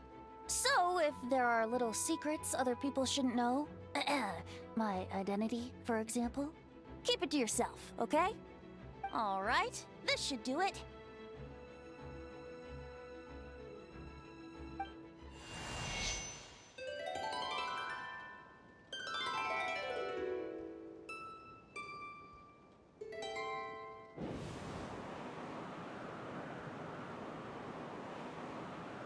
Wind currents? Paimon's never seen this many! There should not be currents across the whole city. Everyone, can you hear me? Loud and clear. All units, what's your status? All good. We have enough manpower to provide support. Requesting assistance at the side gate. Heading over now. Whoa! It's long-distance wind communication!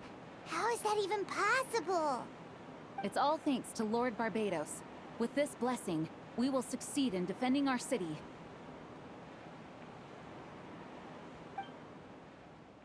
Actually, if you face away from the current and whisper like this, no one can hear you. No wonder you're crouching down there like you have something to hide. You didn't have to broadcast that. Huh? That voice? Venti? Is that you? Oops. Oh, you know, just a wandering bard calling for help. Thank goodness the Traveler, Paimon, and Albedo found me. Got me out of a tough spot. Ah, right. Now that you're okay, we should check on the status of the other areas.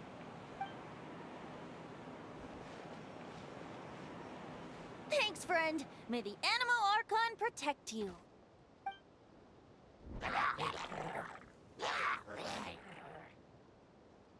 I've got things covered here.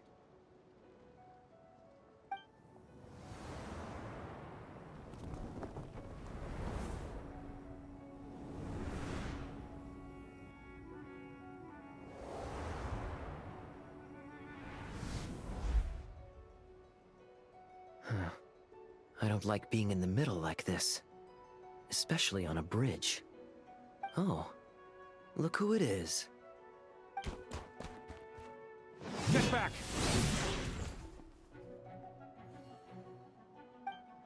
Phew. That was a close one. I suppose thanks are in order, Master Diluc. I appreciate the help. No need. I didn't intervene to save you. It was for my own convenience. You were in my way.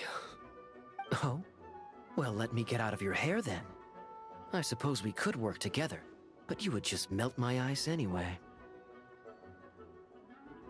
Suit yourself. All right, tell me. When did you notice something was off? The first trial. Ah, because of the fake Hertha? No. Because of you.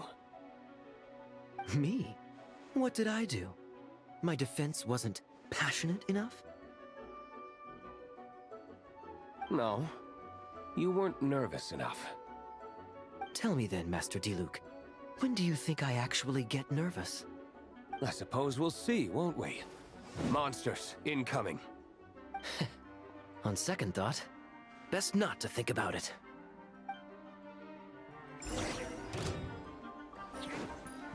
This moment will be frozen in time. Dot. Verdict is...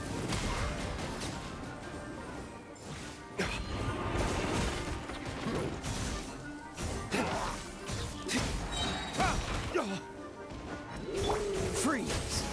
Time for retribution! Ha! Ha!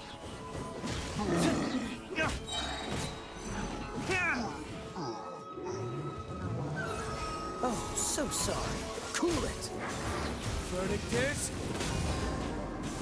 Ha!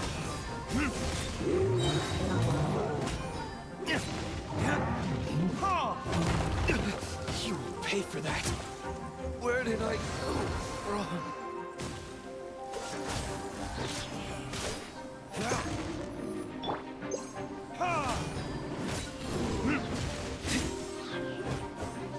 This moment will be frozen in time.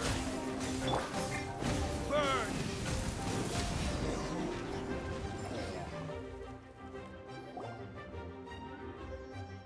They're over there! Diluc, Kaya! If you had time to make it out here, I'm guessing the other areas are secure. What? We can't be here because we care? Maintaining control over the main road means maintaining control over the battle as a whole. You made the right choice. So what's the status over here? All under control. Don't worry. My trusty civilian volunteer and I have this area covered. I think you mean the man who held the title of cavalry captain before you. We don't have to bring that up. Well, keep up the good work. We'll go check on the status of the other locations. Good luck. Oh, and I wanted to thank you for what you said in court. If I'm not mistaken, you were on my side by the end. Believe me, he's had his suspicions since the first trial. I suppose it just didn't feel right to believe that someone who helped me in the past could be a cold-blooded killer. Aw, that's so sweet. Thank you for trusting me, and for choosing to fight alongside us. As for you, Kaya, good work, as always. Of course. Stay safe.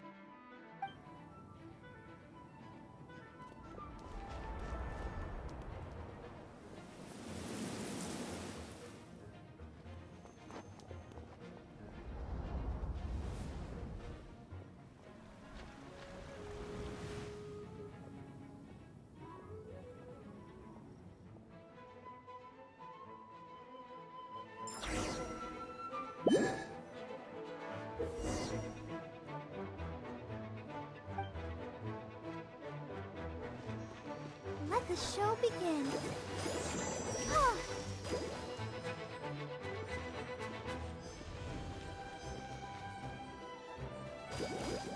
Huh. Oh, huh.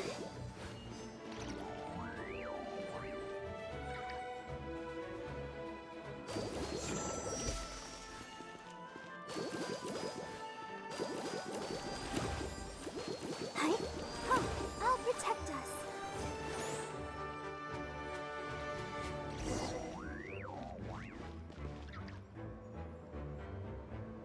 All right. You should be on the mend.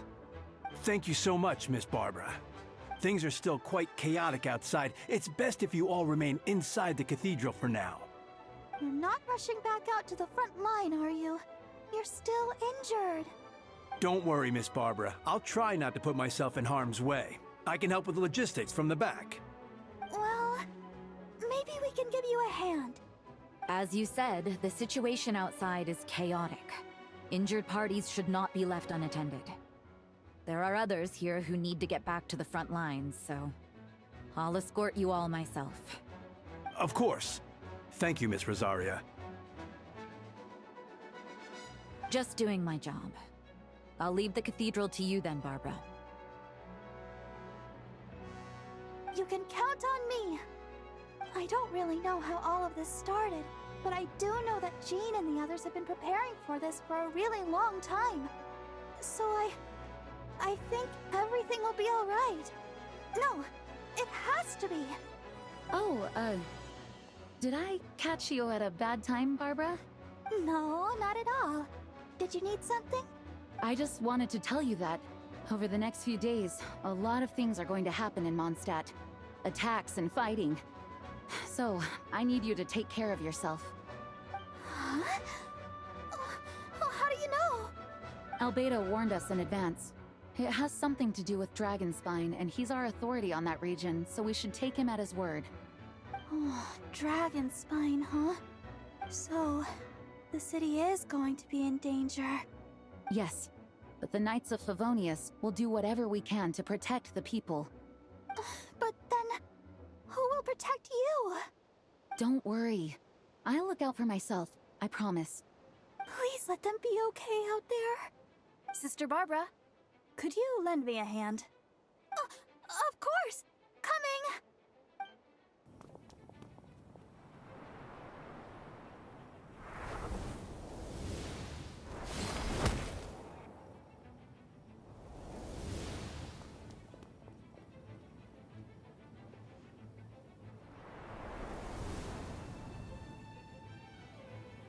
They're here!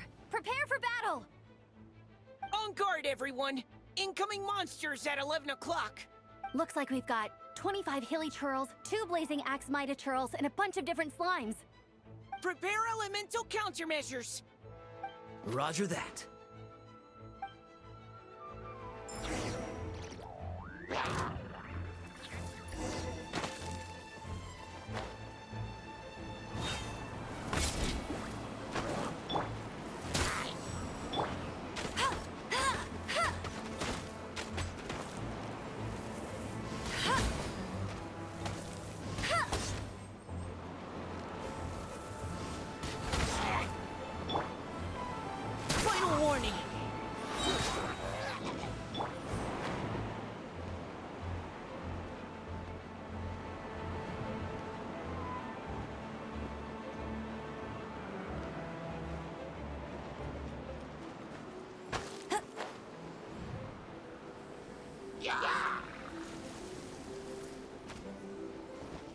Go, go, Barret Bunny! Leave the wounded to me. Providing cover fire. Let it rain.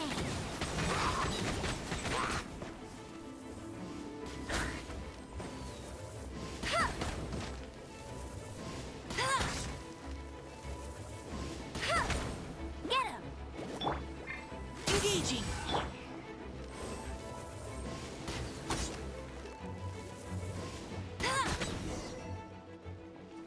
Let's keep going, team. All units are now in position. Hertha! Ugh, jeez, your voice scared me just now. What? Still caught up in the imposter incident? I thought you knew about the plan. Well, after you up and disappeared one day, all Master Jean told me was that you'd be gone for a while on an important mission, and that it'd be better if people thought you were dead. And then, what do you know? Someone who looks exactly like you appears out of nowhere 2 days later. If Master Jean hadn't told me about your mission, I would have fallen for it hook, line, and sinker. Yeah, that's quite a scary thought. I get chills just thinking about it. A monster replacing someone close to you, and you're none the wiser. Don't worry. Once this is over, these monsters won't be a threat to us again. Albedo! Are you okay? The trial wasn't too hard on you, was it? I'm sorry I couldn't be there. I was so worried. Same here. I thought it was all real at one point. I was in complete shock. So, you didn't know, Amber? Then it seems Eula did an excellent job at keeping the situation under wraps. And no need to worry, you two. I'm no worse for wear. That sounds like you, all right. She's like an impenetrable wall, that one. You're not getting a secret out of her. Yeah, for sure. She's someone you can really count on. Wait, so how did you decide Hertha should disappear again? After all this fighting, I can't seem to get it straight. It was Kaya's suggestion. He said the plan would work best with someone well-known and reputable, without being too high-profile. Naturally, Miss Hertha was the perfect choice. We needed to leave a hole in our organization, so she came up with the idea that she would disappear. Ah, so that explains the rumor that someone had fallen during a mission. Of course, it didn't take long for that to get resolved. No, because the imposter fell right into our trap. It was all part of the plan. First, we spread the rumor that Hertha was missing in action after some kind of incident. The news came from Kaya and Hertha's direct subordinates, which was important, because we needed it to be credible. The imposter saw the gap in our ranks, and couldn't help but take the bait. It didn't take long for the fake Hertha to appear on the Knight's patrol route, claiming to have survived her mission. When did that happen? Over 6 months ago. Whoa, so this has been a long time in the making. Yes. And our enemy was more meticulous than we expected. Monsters have been searching for Hertha's body in order to protect the imposter's identity, which is a more advanced way of thinking than Subject 2. So we had to wait long enough to convince the fake Hertha that she had our trust. Furthermore, we needed to give her time to gather evidence against me and convince herself she had enough to strike. But how did the Knight's internal information even reach Durin and his monsters? There's an informant among our ranks. Don't worry. Barbados has already tracked her down. She doesn't have his blessing, so she can't hear what we're talking about right now. Honestly, this whole situation almost gave Paimon a heart attack. All those awful accusations in the first trial, and you couldn't even defend yourself! It was to be expected. I couldn't just reveal the truth. It had to be at the right moment, or it would have given the imposter even more fuel to use against me. She would have demanded to know how I knew about Dragonspine and the monsters in disguise. And if my true identity got out, the public's trust in me would be gone. It was a trap, you see. Argue back and expose my origins, or keep my mouth shut and be seen as a murderer. credit where credit is due. It was well thought out. Yeah, thank goodness we were able to back her into a corner. Indeed. And I have you to thank for that, Traveler. You probably don't know it, but you've been a part of the plan since the beginning. And for that, you have my sincere apologies. I know I kept you in the dark, but I had a reason.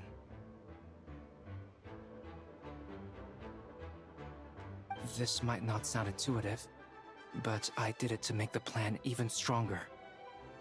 From the beginning, I knew I had to leave the letters in my office for a fair and independent reader to discover. Someone willing to seek the truth. Naturally, I thought of you. I knew you would return for Windbloom. I knew you would agree to attend the trial. And I knew your sense of responsibility and justice as an honorary knight would compel you to start your own investigation. The fake Hertha, Subject 2, has met you on Dragonspine before. If she thought even you had lost faith in me, her confidence might get the best of her. The perfect time for us to strike. Albedo's right. You were part of our plan from the start. I hope you don't take offense at our decision to keep that from you. And please, don't be too hard on Albedo. He was just doing his best to look out for Mondstadt. Enough people were involved in the plan as it was. We had no other choice. The Honorary Knight and Paimon will always be friends of Mondstadt. We will never forget that. Aw, that means a lot. It is us who should be thanking you, Honorary Knight. Wait, was that you just now? Let's go to the side gate to check it out.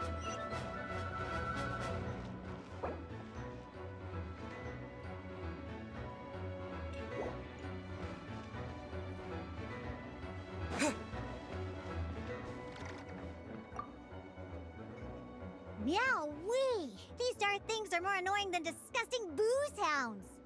Albedo, Traveler, if you run into anyone who needs a safe place to wait this out, feel free to send them to that cat's tail.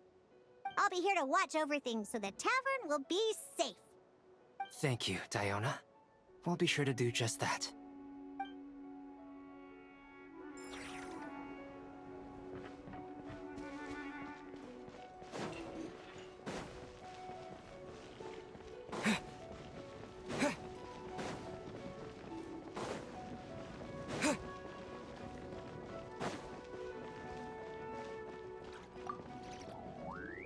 Gotta say, when I saw you on the side of the road, I thought you were hurt.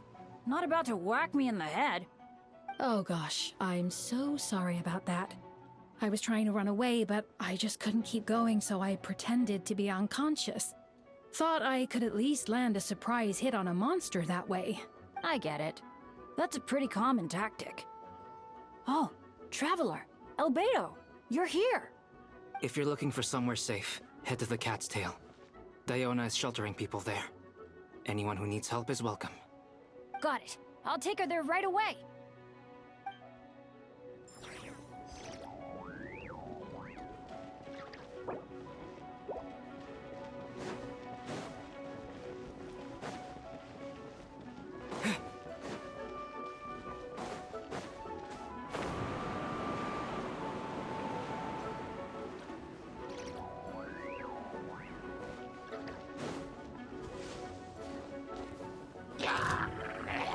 Captain Albedo, Honorary Knight! Focus on the battle. We've got your back.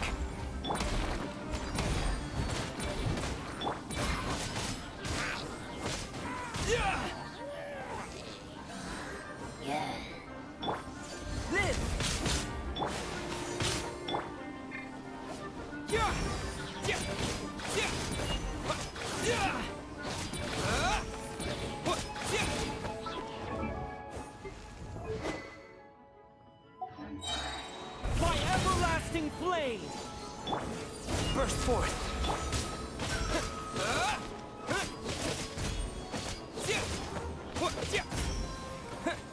Time to ignite!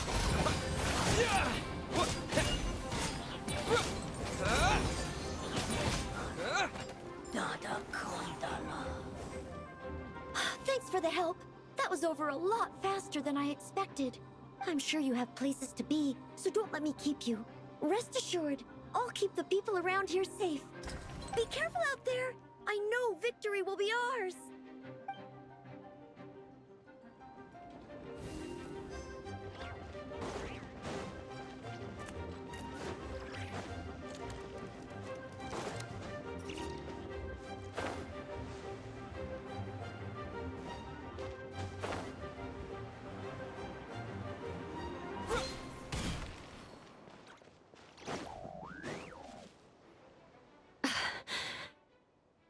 It's all my fault. I knew Klee was fast, but disappearing like this? I only lost sight of her for 1 second. How am I going to explain this to Albedo? Explain what? Albedo! Traveler! Paimon! What brings you here? We're providing mobile support across the region. Was there something you needed to explain? You can tell me anything. I hope you know that. Yeah! Plus, we kinda already heard what you said, so... Klee, she disappeared right under my nose. I'm sorry. I'm doing all I can to find her. I see. Please don't beat yourself up. Klee is... Wait! Something's coming this way, and it doesn't look pretty! Alright, fighting first, conversation later. She was right next to me, and the next thing I knew, she ran off somewhere. I swear I only lost sight of her for a second. Klee is known for her speed. Don't worry. She's a knight in her own right. She can protect herself. Oh, there you are! Klee's here to help! See? Kids are fast on their feet. Dumpty, Dumpty, go! Those bombs. I see what you mean. She's not to be underestimated. Klee to the rescue! Will be mine. Crush. Yeah. We won! Great work, Klee. I'll be counting on you to protect Eula next time, too. Albedo, you can't be serious. No problem. Just leave it to Klee. Are you going on patrol, Mr. Albedo? Klee heard you went camping for a few days, and these monsters followed you back home. Camping. Ah, right. The truth isn't suitable for little ears. That's right. So I need to report back to Master Jean to settle my expenses. If you have some time, I'm sure Eula would be grateful if you escorted her back to headquarters as well. Of course. I place myself in your capable hands, Spark Knight. It would be an honor. Klee will do her best.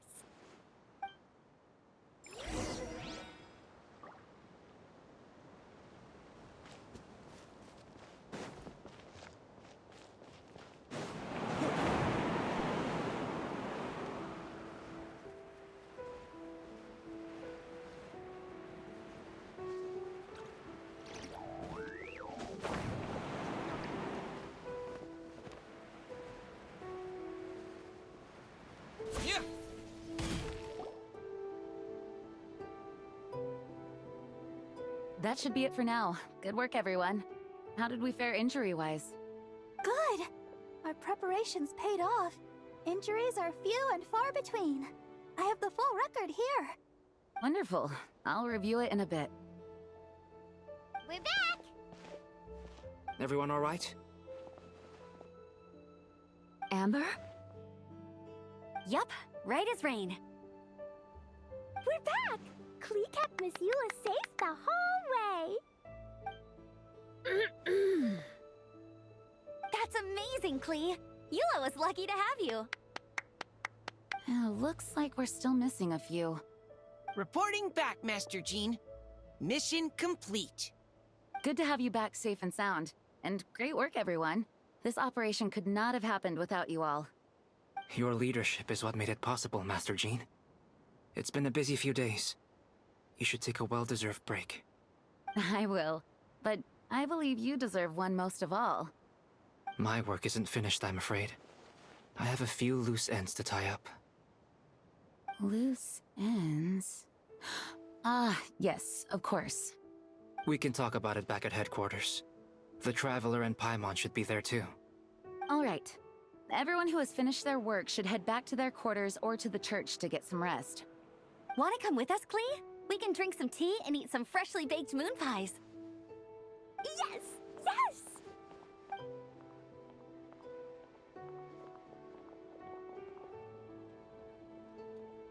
Hi, everyone.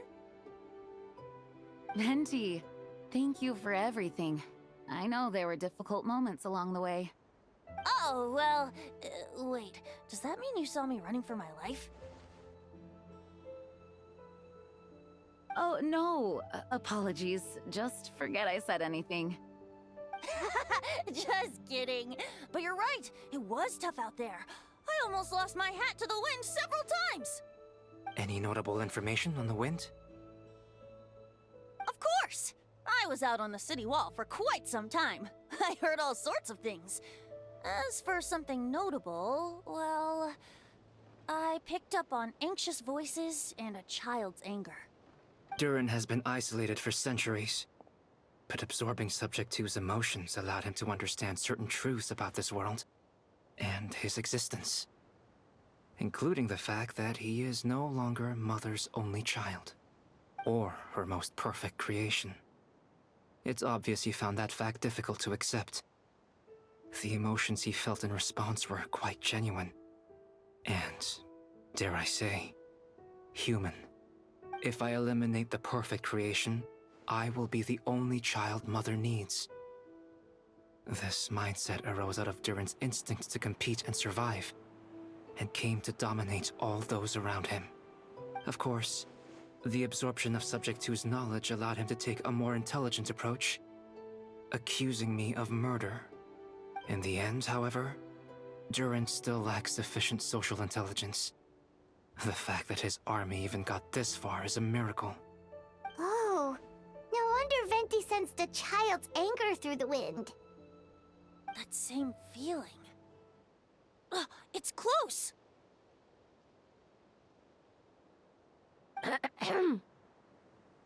Miss Phonia. Here to make your report? Oh, nothing much to report, actually. Huh. Is that so?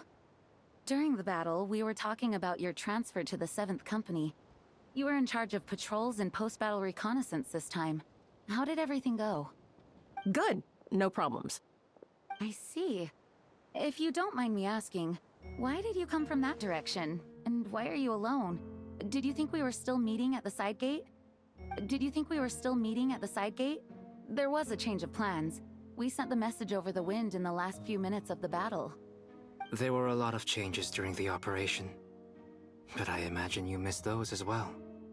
Because you're under Durin's influence, and you have been since your trip to Dragonspine over 6 months ago.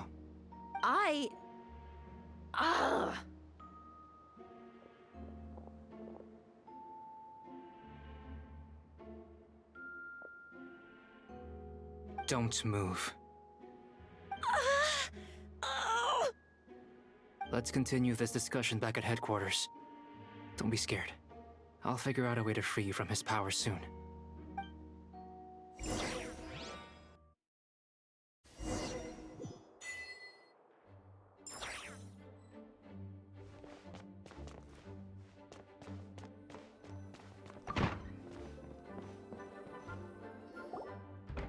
All right, the others are looking after Phonia. Please tell me you can help her. I can, as long as the rest of the operation goes well. Wait, the operation isn't over. What do we do now? What happens next is more of a personal project. I've consulted Venti about the possibility of calling a tripartite conference. Ah, yes.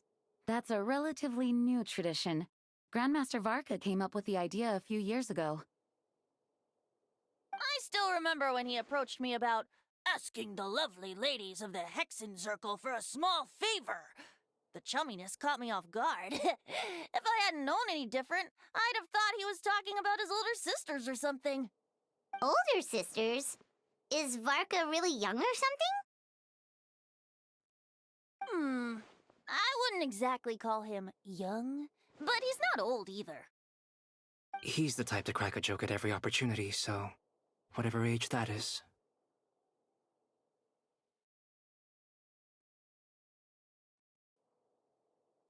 Indeed. Anyway, the Tripartite Conference is a gathering of 3 parties: the Hexenzirkel, the Animo Archon, and the joint forces of the Knights and Church of Favonius. Lord Barbados was able to facilitate a meeting between Varka and the mages. Varka has quite a way with words, so he was able to gain their favor and convince them to agree to a very important request. Namely, that in Mondstadt's greatest time of need, the mages would return and lend their aid to our nation. Yes, and now I have a request of my own. So I need the conference to convene once again.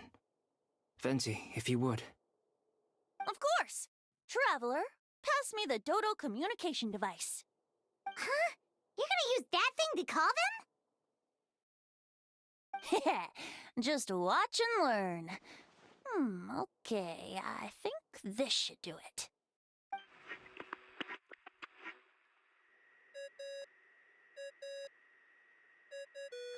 What's that ringing?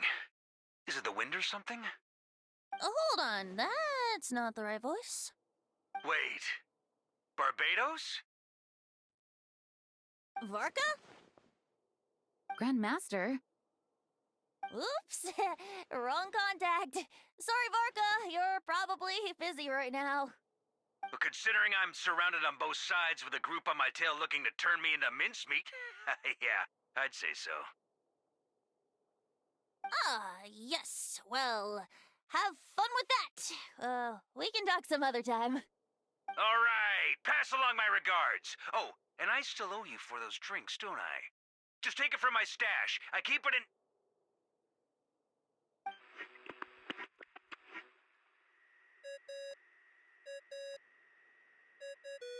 Hey! He was just about to tell us where to find his secret stash! That seems like a bit much.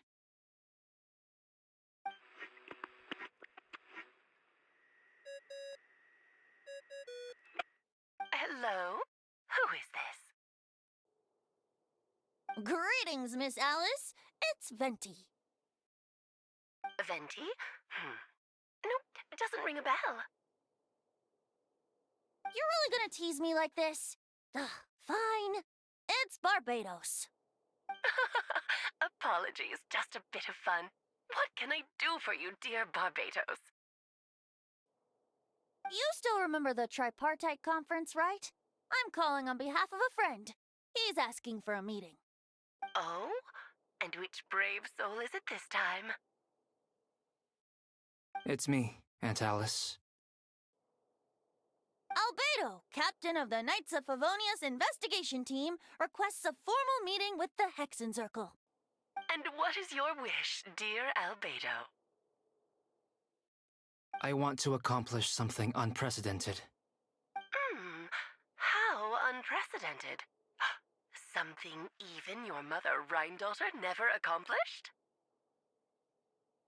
In terms of technique, no. But in terms of location and materials, yes. Okay, that makes no sense. You've piqued my interest. I'll be right there. Be right where? Here, as in this office? Hello again, everyone. Hello, Aunt Alice. I see you've turned yourself into a giant Dodoko. Darling, isn't it? It even has its own hat. Wow, the attention to detail. Pleasure to see you all again. It's been a while. On behalf of the Hexenzirkel, I hereby grant Albedo's request. I'm guessing you still need to prepare? Take your time. Just come find me at the long table when you're ready. Aw, that's nice of you. Huh, I suppose it's just my nature, darling. Thank you, Aunt Alice. Before we set out, there's someone you need to meet. Head to my office. He's waiting for you there.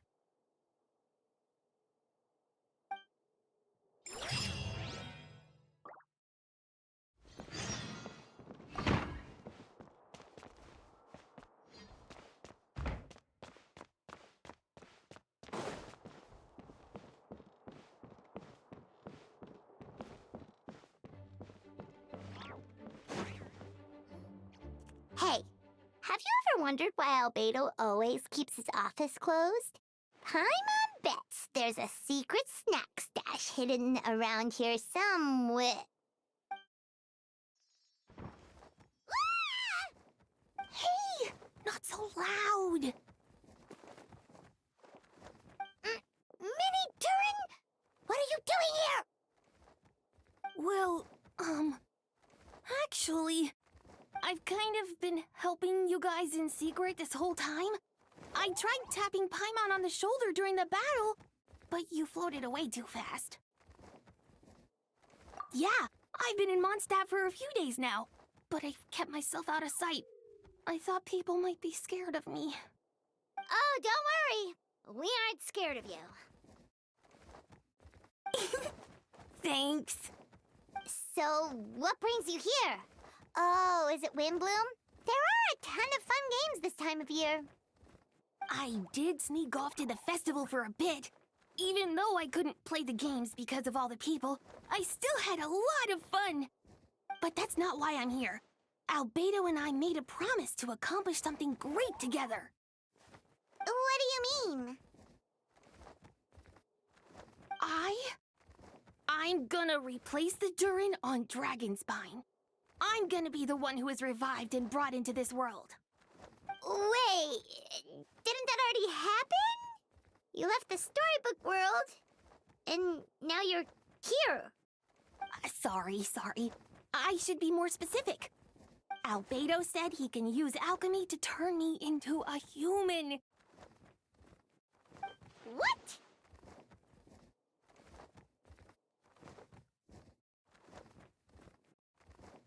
Yeah, he's been working on it for a long time. And that's what you want, Mini Durin? To become human? I don't know if want is the right word. I don't even know if there's a right answer in a situation like this. But I do know this. I have just as much of a right to this name. I don't want to lose to the other Durin. I know. Albedo talked to me about that. He said the Durin on Dragonspine is a lot more aggressive and primitive. Almost like a beast. But Mom created me in a storybook. The pure parts of me can balance out the evil parts of him. If I'm honest, I don't know what that will look like. If I can still be me once I become one with that part of him. Maybe without a complete soul, there was never really a me to begin with. Albedo said these kinds of questions are normal. We're all just trying to figure out who we are. But I'm not afraid of change. I want my life to have meaning. And suppressing an evil dragon, becoming human, both sound pretty meaningful to me. So don't worry. No one is forcing me to make this choice. Well, turning you into a human sounds like a huge project. Yeah, I'm really grateful to him. We're kind of in the same boat, you know? Albedo told me he's the Kryda Prince, a synthetic human. And if this works, I'll be one too. We will be the only two of our kind in the whole world. Alchemical creations allowed to live in human form. If all living things are grouped together by species, and there's only one other person like me in this world, I guess that makes us family. Definitely. You've just gotta trust one another. Actually, while we're on the subject, does your friend Hat Guy know about this? Yeah, I told him I was coming here to fulfill this, duty. He didn't try to stop me. Just told me to get a move on then. He didn't say it outright, but I think he supports my decision. Maybe he even thinks it's a good idea to go through with this. I'm a little scared, of course, but excited too. Anyway, I'm really glad I got to talk to you at a time like this. I feel a lot better now. So, thanks.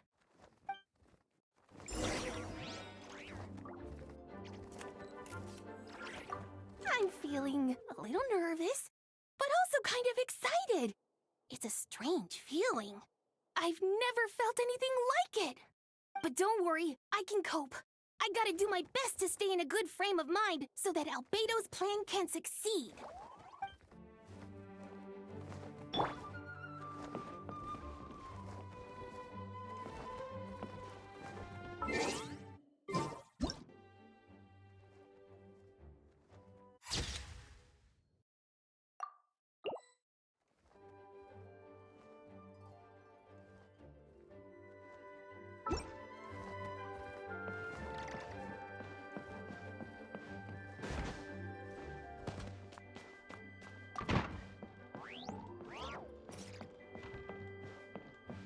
Huh?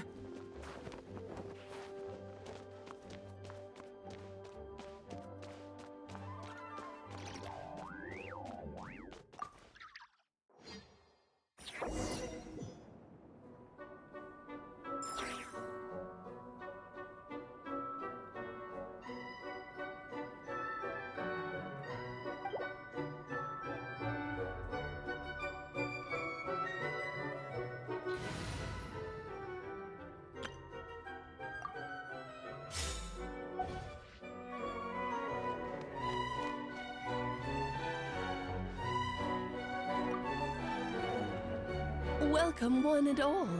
Please sit wherever you like. So, no unspoken rules to be aware of? I don't want to unwittingly park myself down on some important lady's chair. I highly doubt anyone's going to mind where you sit, Lord Barbados. But thank you for being so considerate. Jean didn't fancy tagging along? A lot happened in the city today.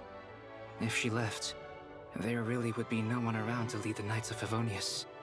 All right, never mind. I was just hoping to treat her to some tea. So, tell me, Albedo, what is this outrageous and audacious plan of yours that I've been hearing murmurings about? I'll get right to the point. I intend to kill the evil Durin and Dragonspine. Oh? And I'd also like to request some alchemical reagents from the Hexen Circle. Which ones? I'm all ears. First would be the flesh of that immortal monster from the Mare Javari. Interesting. What else? The other is a portion of the embryo left by my mother, Rhine-daughter. Ah, the raw material from which she created her monsters in the past. There's not much of it left. Dragon blood, monster flesh, and embryo. Sounds to me like a formula for creating life? Correct. Durin's heart has continued to beat ever since the day he died. That means it's just a matter of time before he eventually returns. It could be centuries away, or millennia, but the day will come. I've spent years investigating in Dragonspine, so I'm well aware of the danger he poses. He has already posed a considerable threat to Mondstadt at less than half of his original strength. There's no telling how dire the consequences could be if he ever regained his full life force. Hence, if we want to be free of the dangers posed by his blood and limitless vitality, we must find a way to eliminate Durin entirely. Unfortunately, Durin is a special entity. Even after death, he could reawaken at any moment. So, the solution is to kill him, and then resurrect him in a different form. Upon resurrection, he will no longer be the creature he once was. In fact, he will no longer be a monster at all, because I intend to transform him into a human-like being.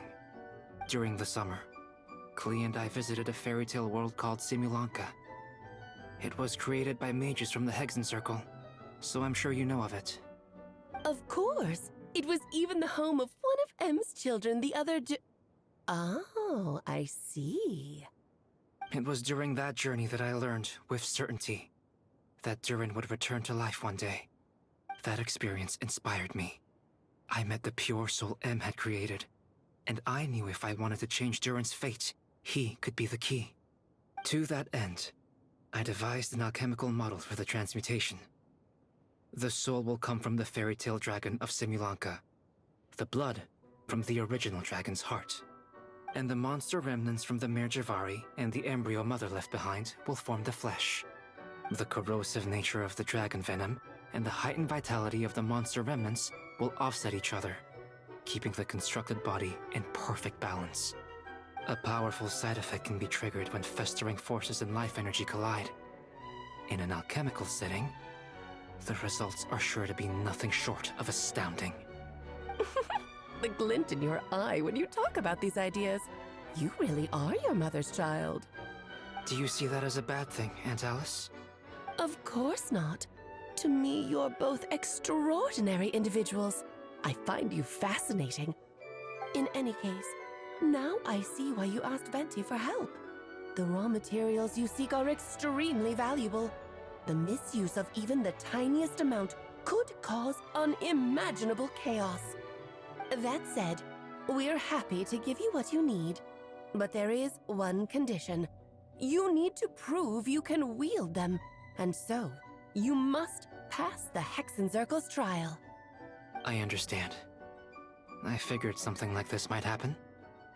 That's why I asked the Traveler to come along.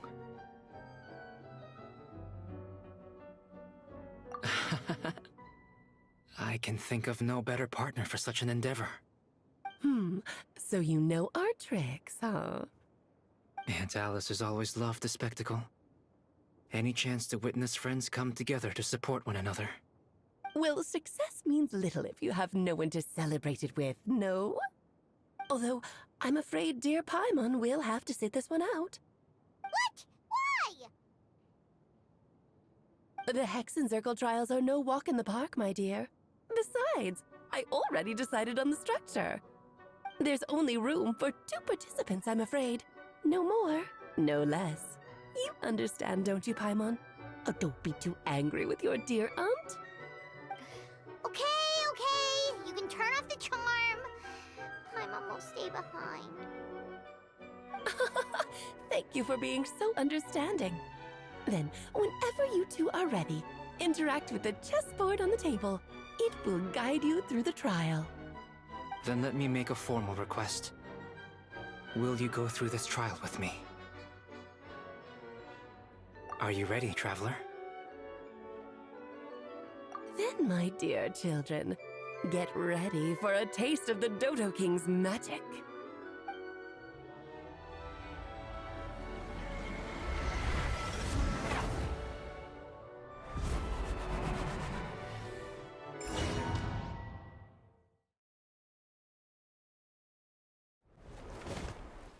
It's certainly in keeping with Hexenzirkel modalities.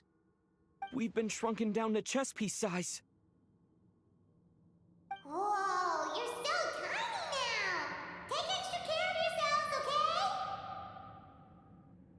yourselves, okay? What is it? Nothing. It's just Paimon's voice is even louder than usual now I'm this size. She's always so energetic and lively. Nothing can dampen her spirits. Don't worry. He'll be back with her again in no time. You sound pretty confident, Albedo. Aunt Alice, I didn't realize you'd be personally conducting the trial. Well, since your mother has to recuse herself, who better than I to put your abilities to the test? I have prepared quite a riveting new performance just for you two. See? Defeat them in battle. Prove to me that you have what it takes to achieve your goal. Swashbuckle your way to victory like gallant fairy tale heroes.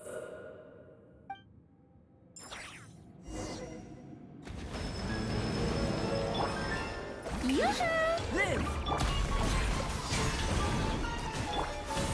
Oh, learn to command. By ordinance divine. Let lightning echo in song. Start. Moment of birth.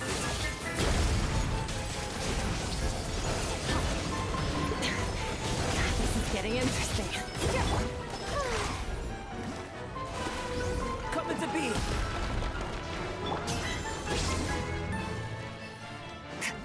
Moment of birth.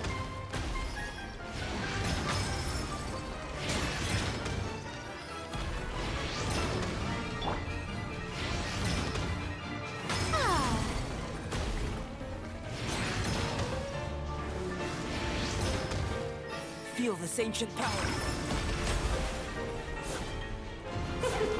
King and Queen live for the living. Let's have a ball.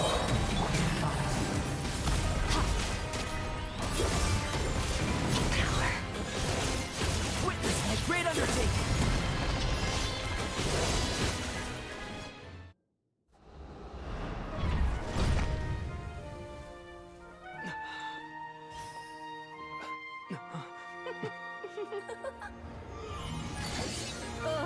It had to be this form?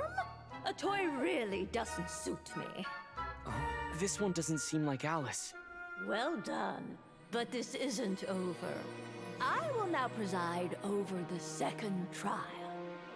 Stare straight ahead, and you will see things as they appear. But change your perspective, and you will see them as they are.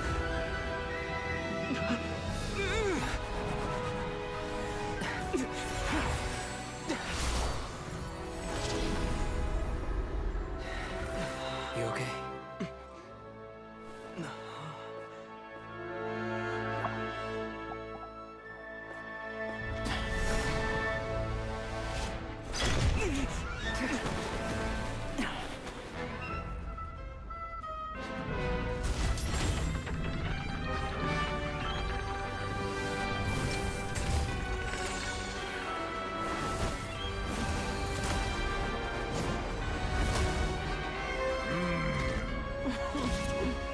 The trial awaits.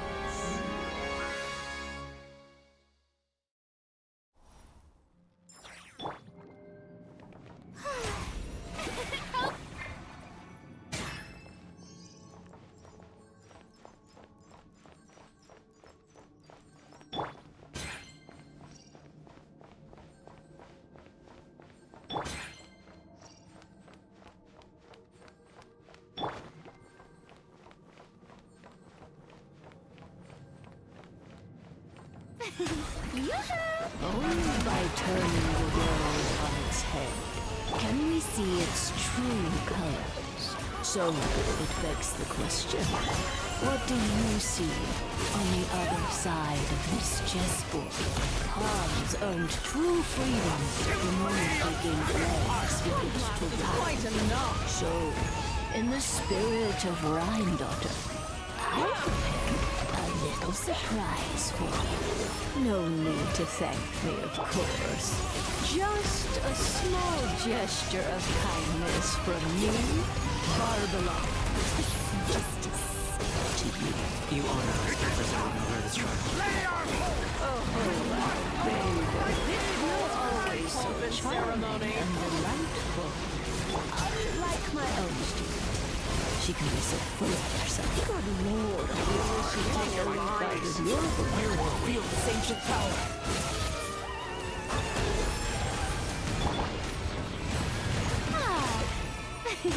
Moments of birth. Oh, this is all getting rather dreary. Your master's bidding. Allow me, my darling. Mine to wield. Ow! A little too toasty. Moments of birth. Showing you trains. Extinguished. So fun.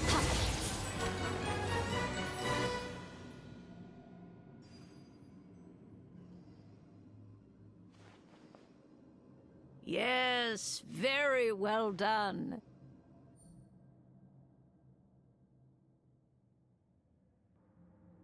Oh, they've grown up so fast. I'm so proud. Really? Well then, I'll leave you to debrief the others about today's events. Huh? You're leaving already? You did marvelously today. I'm thrilled for both of you. And should you feel the need to gloat profusely to that student of mine so she knows to up her game, be my guest. Lovely tea party. But that'll do me for now. Until next time, my dearies. You're just going to up and leave? Barbie? You'll have to forgive Barbara, love. She's always on the move. And she never says where she's going either. I think she enjoys the mystique. But if I had to guess, she's probably going for a walk. She's a very health-conscious individual. Barbie was satisfied with your victory. And so am I. Congratulations to you both. You can come back now. Oh, whoops. I need to turn you back to normal first, don't I?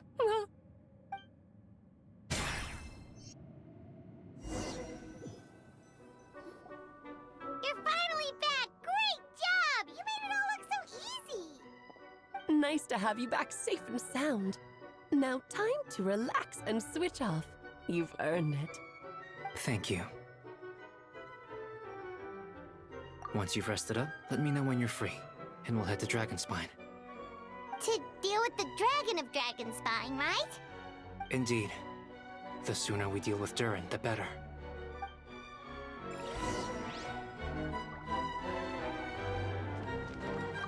Nice to have you back safe and sound. Now time to relax and switch off. You've earned it.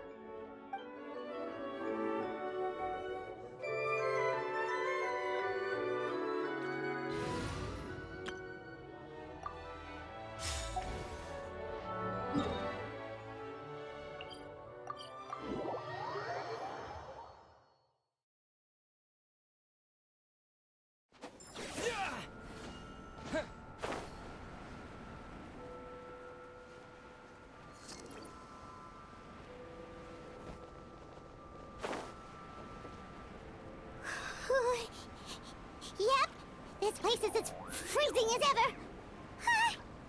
Paimon's hands are turning to ice.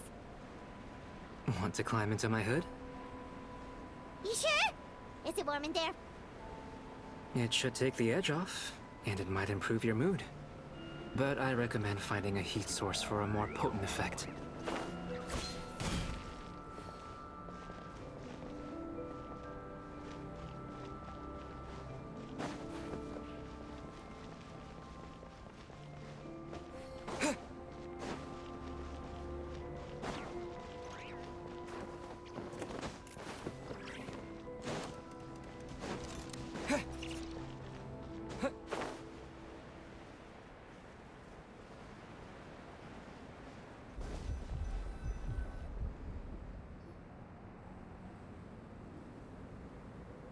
We've arrived. Sorry, Paimon. I have to get to work now. Still beating away after all this time. Leave it to me. You two, stay on guard.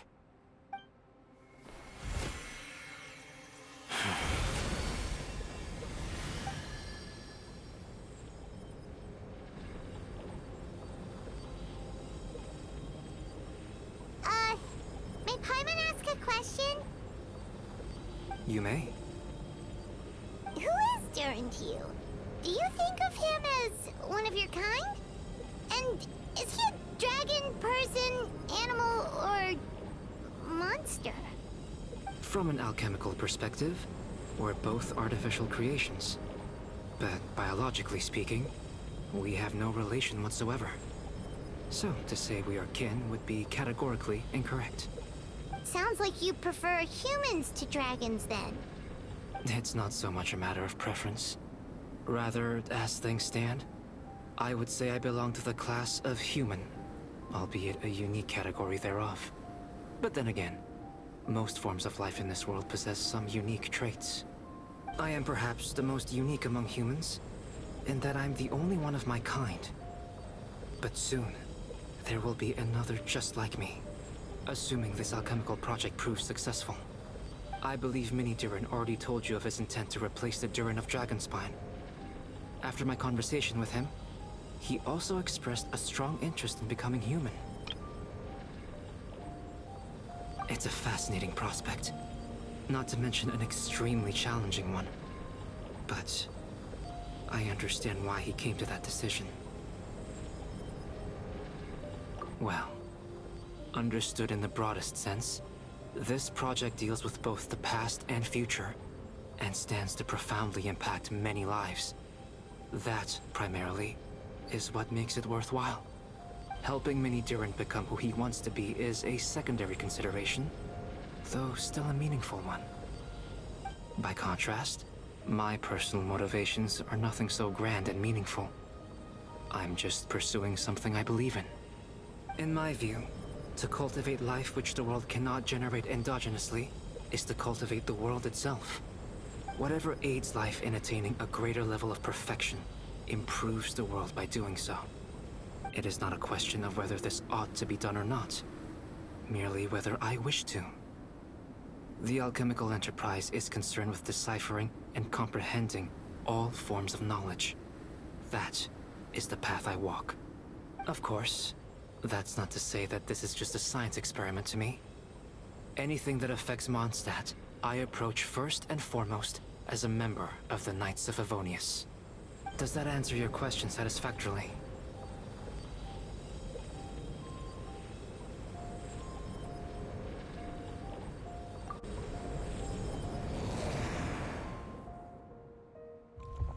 Finished. Looks like a golden energy has encased the dragon's heart. The whole heart would be too big. I don't need that much. Instead, I've just removed the core. The rest will soon lose its vitality completely. This time, Durin's body should finally die for good. Wait, but in that case, what's gonna happen to the fake Hertha? And what about the people who fell under Durin's influence? The Knights will keep an eye on them. But as far as I'm concerned, eliminating Durin's influence on the citizenry and creating a new Durin through alchemy are one and the same thing. Armed with this heart, I'll be able to complete the alchemical array and deal with all these issues in one go.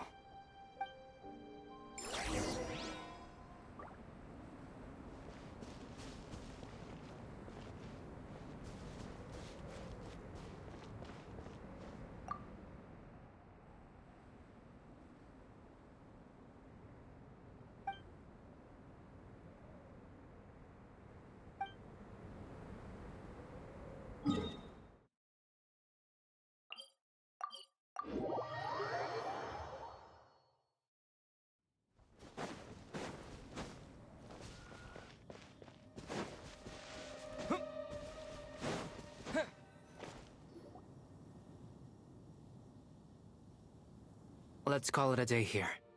Thank you for accompanying me. Pleasure! We sure learned a lot. Mondstadt's a lively place during the Windbloom Festival.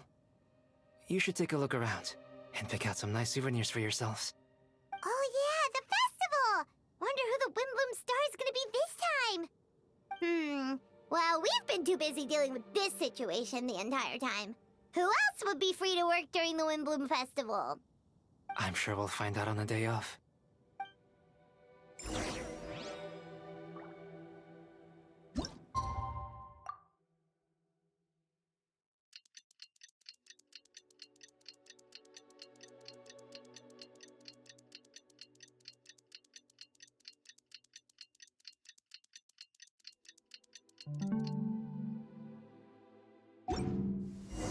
The Windbloom Festival is about to begin! Let's go check it out!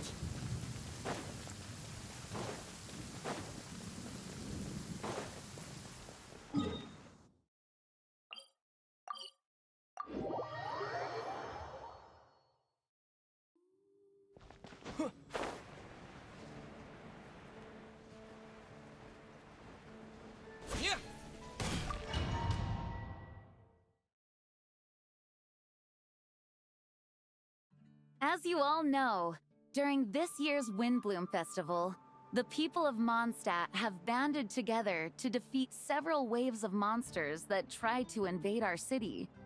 Accordingly, we would like to award the title of Windbloom Star to someone who made an outstanding contribution to the defense operation. This is someone who may not look like a strong warrior, but whose keen insights played a vital role in gaining control over the conflict. His words and songs always have a way of lifting people's spirits, and they were a great support to us all. Let's give a round of applause to this year's Windbloom Star, Venti the Bard. Wow! Amazing! Venti! Huh? No way! You're really gonna pick me? Why not? You're the perfect person for the job. Alright. Does that mean I get unlimited free drinks at the tavern? I'm sure they'll be more than happy to support this year's Windbloom Star. If you'd like, you can even take a drink while you give your acceptance speech to the crowd. In that case, instead of a speech, how about a song? Everyone! The best bard in the land is about to begin his performance, so don't go away! Gather round and lend me your ears!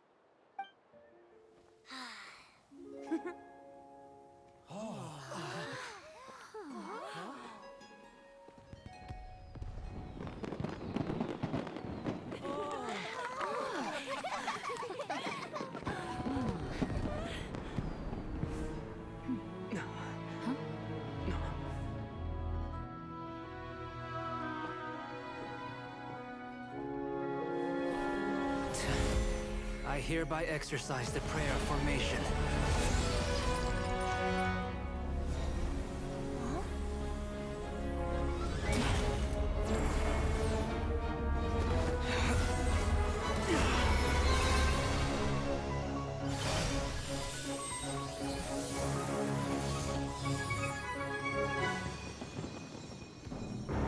Ubiquitous earth, flowing water, refining fire, fortifying wind.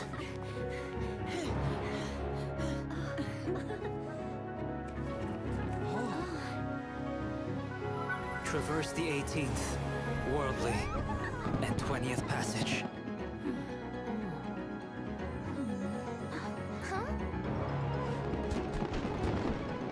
Emergent soul, enter the mortal realm. Elevate festering flesh into sacred blood and bone. O sages, witness my great undertaking.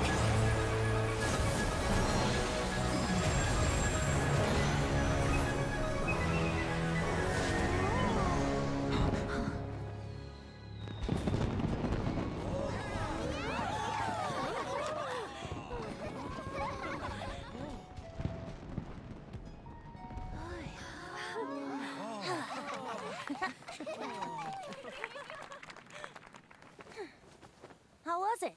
Not bad, right?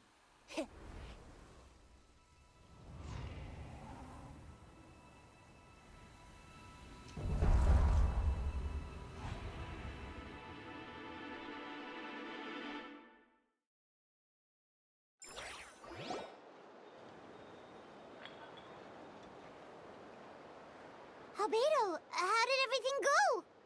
Very smoothly, I'd say. We achieved our goal. Really? So Mini Durin looks like a human now? Correct. However, his newly formed body is still stabilizing. We should give him some time.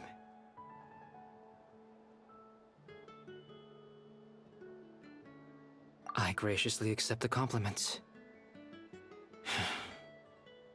It really is rather remarkable what we've accomplished. So, how do you feel right now? Quite good. I did what I set out to do, and achieved a personal goal. I think even she would have made a rare facial expression, had she seen it. She? My master and mother, Gold Rhindaughter. A long time ago, she sent me to Mondstadt with the instruction to complete a task of monumental importance. To find the truth of the world. I had a theory about what she meant, and in time, I was able to corroborate it.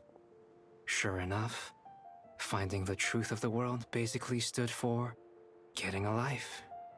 That might be easy for most people, but for someone like me, it meant doing a lot of learning about a lot of things.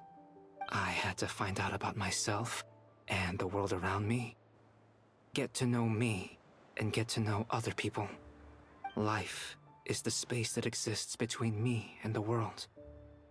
To become truly human, I had to inhabit that space. So, for an artificial human, finding a life is, in some sense, equivalent to finding the truth of the world. So that's what she meant, huh? Well, no wonder those monsters wanted to infiltrate the city and replace you. They wanted your life for themselves. Being alive is just existing. But having a life is what makes you truly human. I think that's the message she wanted to get across to me. Still, I found this whole series of events has given me new inspiration. Becoming human is only the beginning. What follows is the choices a human has to make in life, as well as the kinds of family bonds they will form. Most people would probably see the events of the last few days as something out of a nightmare. But for me, it's just part of my family life. I fear that the carefree existence my brother has enjoyed thus far will now come to an end. Just like me, he will have to step into the world and face the same constraints as everyone else. You've got an unusual family, that's for sure. Well, I suppose we get it from our mother. She's highly unusual. There are all kinds of families in the world. Some base their life around the family store, others around the farm. In my family, I suppose we tend to the flower beds. And now, I'm a gardener too.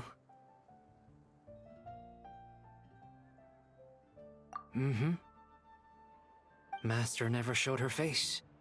But if the Hexen Circle knows what I've done, that means she knows as well, and gave her approval.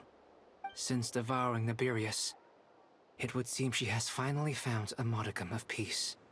And if so, then I am truly happy for her.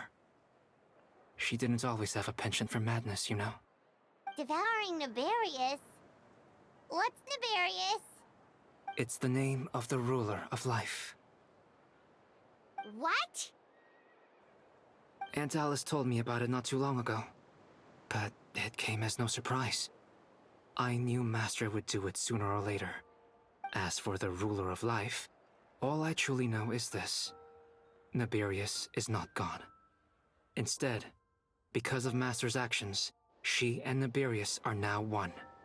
In any case, thank you so much for your help during this ordeal, and for choosing to stand by my side through it all. Of course, that's what friends are for.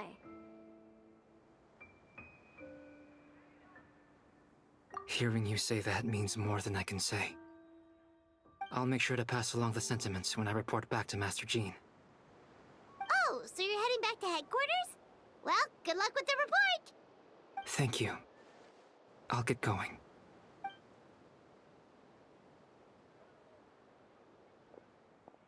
Wow, this Windbloom Festival turned out to be a special one. It feels like we really made a difference. Oh, Paimon almost forgot! If the Windbloom star has already been chosen, what is this year's Windbloom gonna be? Wanna take a guess? Venti! You're back!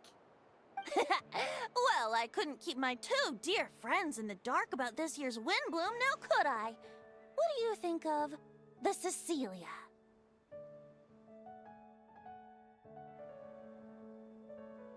The true feelings of the prodigal son. A sentiment as sweet and warm as a gentle spring breeze. Perfect for the season. Traveler, give me your hand. The mages are very pleased that you and Albedo managed to pass their trial. Albedo received the materials he sought, so you deserve something in return as well. The Hexen Circle wants you to have this. It contains something entirely one of a kind. A secret of sorts. When the time is right, it will reveal itself to you. So no need to open it right away. Wow! A gift and a mystery all in one! The mages sure love their secrets, huh? According to the sender, you are probably the only person who could make use of something like this. So I suppose it belongs with you. Well, all I did was deliver it. Although, I did go to great lengths during this whole ordeal. I suppose a reward for my efforts wouldn't be out of the question. You've helped a lot, Venti. How about we treat you to a drink? Really? Oh, I'll hold you to that, you know. No going back on your word. Of course not! Let's go to the tavern right now! Music to my ears. Oh, I'm so happy I could fly. It's like this festival was made for me or something. When no love remains for the songs to tell, the world becomes naught but an empty shell. Cruel is said fate, cruel it may be, were it not for a hero who could set us all free. Through shadows so cold, he saw wisdom untold, chasing a fragrance the wind only knows. Thus wistfulness waned and faded into night as he stepped from the darkness and into the light.